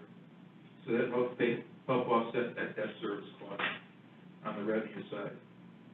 That's pretty much it. There's nothing built in here for any type of new issuance for next year. Figured that if we do issue, it would be in January of next year, which means that the debt service payments wouldn't start until the following year, the 22-23 year. So it did not build in any new interest charges, did not build in any new principal charges for next year. Debt did drop off. We had one of our issues did drop off, one of our older issues, and our next big drop off will take place in 22-23. You will see a sizable drop off at that time. Again, if you're referring back to the financial forecast, I believe $1.2 million will drop off at that time. Again, if anybody has any questions. And CJ, maybe if I could add is that, you know, Joe and our financial people really work very hard to manage our debt. And, you know, I think with the high school coming up, and we've talked about it when we did all that forecasting, we really positioned ourselves, I think, in a very good spot right now with our old treatment plant debt all coming off, and how we've managed the different debt is that we do have the capacity, you know, for the high school. And when we went through the forecast, and, you know, it's nice this year too that we have a reduction of the $400,000 in debt. So Joe, I know, and his group and the finance people, they spend a lot of time reviewing the debt and making sure that, you know, we have capacity, and we, as Joe always says, is to try to keep it flat, that we don't keep on going like this, so. Thank you, Ben. That's, you know, Joe, over these past years when we've had historically low rates, I mean, Joe's done a great job of refinancing wherever possible to bring down our cost of debt. But compared to a few years ago when we were talking about a building project, we have had a substantial amount of debt coming off the rolls. As Joe said, another 2022 to 2023, another 1.2 coming off. That all sets us up to be in a much better position for digesting a large amount of debt. So that's positive. Any other questions for Joe on debt? I got one. Joe, on the contractual services, like for the sewer treatment plant, did the surrounding towns who use the facility, did they pay into part of those fees also? They pay into the cost. What we do is we gather all the costs that were incurred for the project, and then we portion them out based on each town's usage of the plant. So they, yes, the short answer is yes, they pay for those costs also. All right, thanks, Joe. Other questions for Joe on the debt? Just one question for me, Joe. The contractual services that we have potentially, if the referendum passes, would those end up just being straight payments, or would those roll into any debt that we issue, or is that just cash with that? It would be straight payments. What would happen is after the debt's issued, the various parties that are involved in the debt issuance would send us invoices, and we would just pay them out of this account. So there's a lot. People do it both ways, to be honest with you. Some some communities will fold in the issuance into their debt, and some will pay for it like we pay for it, so they'll pay for it up front out of their operating budget. The philosophy has always been that, you know, you want to, at least my philosophy has always been with this, is that you want to pay for the debt as you're using the asset. And I'm not really sure that the debt issuance or the cost are really become a viable asset. You know, basically, you're using the person one time for a debt sale. And so, and it's, I feel it's, you know, why would you add that back into your debt and pay interest on for the next 15 years? So we've been paying for it up front and not including it in the cost. A lot of times you'll see in the bond resolutions, it'll say you could pay for the issuance cost, but our practice has been not to do that. Great, thank you, and I think that's wise practice. We don't need to make that number grow over the years of the debt, where we've been paying interest on that number. Well, it also, you know, if you think about it, if you're authorizing $1 million for a project, and you say you could use the issuance, you could pay for the issuance out of that bond issue, that's less money that you then take. You know, you're truly not authorizing $1 million, then you're authorizing $1 million less your bond issue, debt issuance costs. So the full bond authorization is not going towards your project. You know, it's going towards, you know, part of it's going towards debt issuance. That's that much you take away from it. So again, you know, it's just the idea that we issue the debt for what we, for the long-term asset that we're focused on. Thank you, Jim. Any other questions for you? Yep, just one quick question on the 2013 refunding bond on page 67. I noticed there's no principal payment there, just interest payment. Is that part of the terms of that bond, or if you can elaborate on that? Sure. What we did in that one is, a lot of these refinancings, what you do is you cherry pick, use the slang term, you cherry pick what you refinance. So you may have an issue, basically what happens with the bond issues, then when we say, well, we had a bond issue and it had a 2.23% interest rate. That's the overall interest rate. It's called the true interest cost. Each year, we'll usually have a different interest rate. So, and depending upon how the underwriter wants to structure it, they'll give you an interest rate for each year of the bond. So if it's a 15-year bond, you could potentially have 15 different interest rates, one for each year. So what we do is we call cherry picking. Sometimes you'll get a bond where in year 5, it's a 5% interest rate for that 1 year, or it's a 3% interest rate for the following year. So we look at those and where we could refinance those to bring the term down, we refinance those. And at the time that we do that, we also restructure the debt to fit into, what we did is we restructured a lot of our debt to fit into where we had drop-offs. So that 2013, that particular, with no principal payment next year, we'll start picking them up again in out years. I think we actually go 2 years with no principal payment, and then after that we start to pick them up again. But as part of our whole strategy of slotting in principal payments and slotting in debt to fit where we had peaks and valleys. Again, we wanted to smooth the debt out, so we had a valley, we had a peak, and we said, okay, we're not going to issue here, we're not going to have a principal payment here, we'll have a principal payment 2 years out, or something like that, where we have a valley. So we just try to smooth it out that way. And do you have to, can you do, is that something you can do on an ongoing basis, or you have to determine that at the time of when you issue the bond? No, you do that at the time you're issuing the bond. Okay. So again, we cherry picked. We identified what were good candidates for refinancing. We take those candidates and then we slot them out. The only rule that we have really to follow is we do not extend the term, and so that's also somewhat of a constraint. So if you have a bond issue that's going to mature in 5 years, and you want to refinance, we're not going to refinance for 7 years. We're just going to refinance for the 5 years. But again, we're going to slide it into where we can see drop-offs and potentially have drop-offs. That makes sense. Thanks, Joe. Yeah, one question. Based on that, I'm just curious if you see any other opportunities here to do something similar to reduce our debt and keep things level as we look forward. There's a couple of things that, there is one opportunity, and it's something that it's not really feasible at this time. some of this debt's gonna drop off in the next few years, so it's not worth refinancing at this point, because you're paying the lower interest rate, the lower interest on it. Some of it, some of it's not callable yet. That has to be, you can only refinance debt when it's callable. One of our problems is, prior to the, was it 2017 or 2018 tax changes, federal tax changes, we had something called the ability to advance refund our debt. What that meant was that you may have debt that was not callable immediately, but you can still issue debt to, against that debt, put it in escrow, buy slugs or treasuries, and based on the interest earned on the slugs, based on what you issued, you could then put it in escrow, and then when it comes due in 5 years, you have enough money to pay off the old debt. In the meantime, your active debt is at a much lower rate. So it's called advanced refunding. That was done away with in the latest tax law changes a couple of years ago.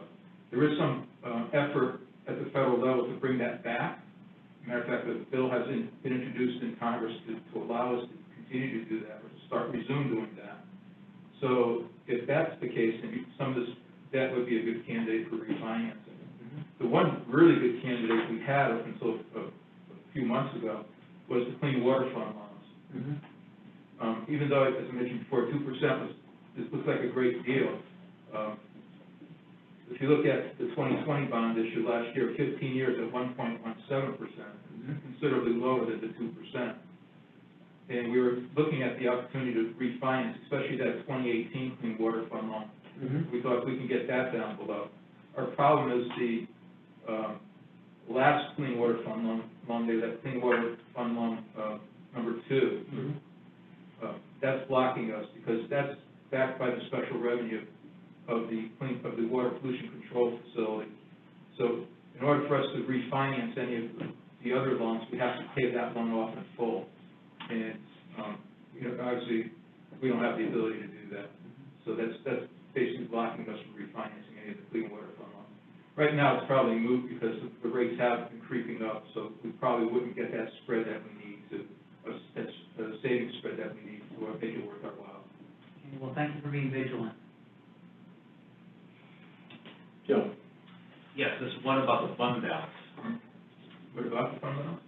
Does it favorable for us going out, possibly now for a school referendum, to keep X amount of dollars in there, so when we do go out to bond, we're in a better position when we market? Yeah, I think, fund balance is political football, right? There's a lot of variables with fund balance you have to remember. And it's a little frustrating because every time you think you're at a good fund balance level, the people who establish what's a good fund balance level tend to shift it and raise it higher. So we're currently around 14%.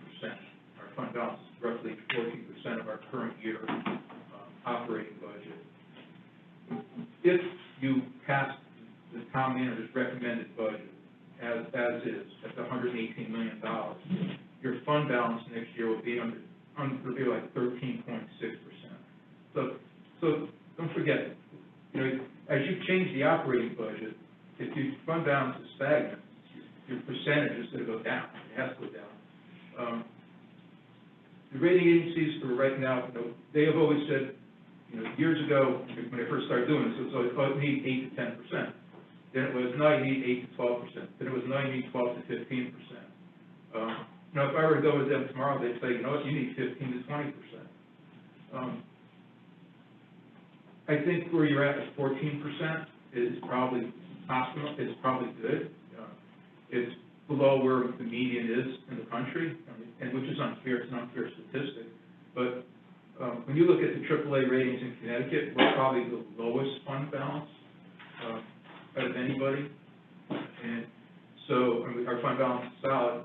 But it is one of the lowest. There's a lot of AAAs out there at 20% in the state of Connecticut.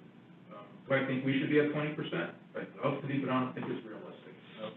I think 14% is good, and I think we can make a good argument that 14% is good, and that we steadily build our fund balance.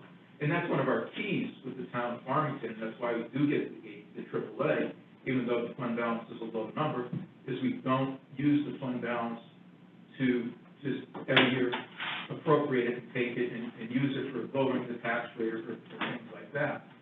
We're very judicious in our use of fund balance. And they recognize that. They recognize that we're not, every year taking it, we're not building gaps in our budget every year by taking it. And there are times if you take $1 million from fund balance this year, what are you going to do next year? Either you take another $1 million from fund balance, or you're going to raise taxes next year to make up that $1 million shortfall. But fund balance appropriation, as a rule, is a one-time revenue. You use it, you can only use it once, unless you have a surplus again the following year of $1 million, you can reuse it again. It's a one-time revenue. So, I think in our case, the reliance on, our non-reliance on fund balance as a way of keeping the taxes low is positive in our favor. That doesn't mean you can't take some fund balance on occasion. We took fund balance last year. We appropriated fund balance, almost $1 million in fund balance. We were fortunate we didn't use it, but we did appropriate it. And when we went to the rating agencies, they did question, why are you using fund balance? We explained to them the purpose of it, and they were fine with that. So, again, the warning flag becomes a reliance on fund balance. If you take $1 million this year and you say, well, we're going to take another $1 million next year, then the flags come up. So, I think you really need to stay, especially going into with the possibility of large, several years of large bond issues. I think you really need to show a commitment to like 14% of fund balance. Again, you don't have to go to the 15 or 20%, but I think you need to show us a commitment that you're willing to raise taxes or find reliable, sustainable revenue sources to fund your debt and your operations without continually going after fund balance. Thank you. Other questions? Just one more question. Now, let me know if this is not the appropriate time to talk about this, but since we're talking about the money that we've saved, is this, or if you're going to talk about it later, we'll talk about it later, but can we talk a little bit about our income and how Farmington is positioned right now in terms of, given where we are with the state of the economy and COVID, how are we doing on the income side? Or are you going to talk about it later? Eventually, we will talk about it when we talk about revenues. I'm not sure when we're going to do that, but probably better to talk about it with revenues. I think we should talk about it with the revenue side. Right. Yeah. We spread it out too much, we're just going to confuse the public, and in Right. the interest of transparency, we should keep it all on the same page. Well, this is definitely the debt, this is the debt side, and we will definitely talk about that side of it. Okay. So Peter, we're on page 68, apologies for. Are there any other questions? Okay. I make a motion to tentatively approve page 68, debt service to the town side of the budget. Joe Capitano, second. We have a motion and a second. Any further discussion? Hearing none, all in favor? Aye. Opposed? Motion passes unanimously. And Peter, just again, we're going to be talking about it more as we get into it, but on the front page, we refer to it as our tax and budget worksheet. That's the tax and budget worksheet. I just want to make sure everyone sees the third item down, that's the debt service, and that's the $8,402,347 with a reduction of $435, just so that is where that is on this page. So that's the item that we have paid for. PJ, that's all we have for today. The thought was for tomorrow, we start at 4 o'clock and we talked about the registrar of voters. We're going to have the police department come in, the public works department come in, our fire and rescue. Wait, you skipped dinner. Oh, dinner? Economic development, the library, community and recreation. We've gone through the general government accounts, and I'm hopeful, and since we've hit the general government and the debt, that potentially we could do the revenues tomorrow too. And then I think, Joe, correct me if I'm wrong, if we do the revenues tomorrow and everything on our sheet, we've gone through everything. Is that correct? That's correct. That would be correct. And then that would position us on Saturday to really kind of just talk about the whole picture. We would have gone through everything. So I think our goal should be for tomorrow is to get through what's on the list and get through revenue. Absolutely, that sounds like a good plan. And Any that's it. further questions for Kathy? Okay, before I ask for a motion to adjourn, I will leave you with our quote for the evening. You can't go back and change the beginning, but you can start where you are and change the ending. Yes, Louis. With that. I'd like to make a motion to adjourn the March 10th, 2021 town council meeting. Joe Capitaro, second. We have a motion and a second. Any discussion? All in favor? Aye. Opposed? We are adjourned.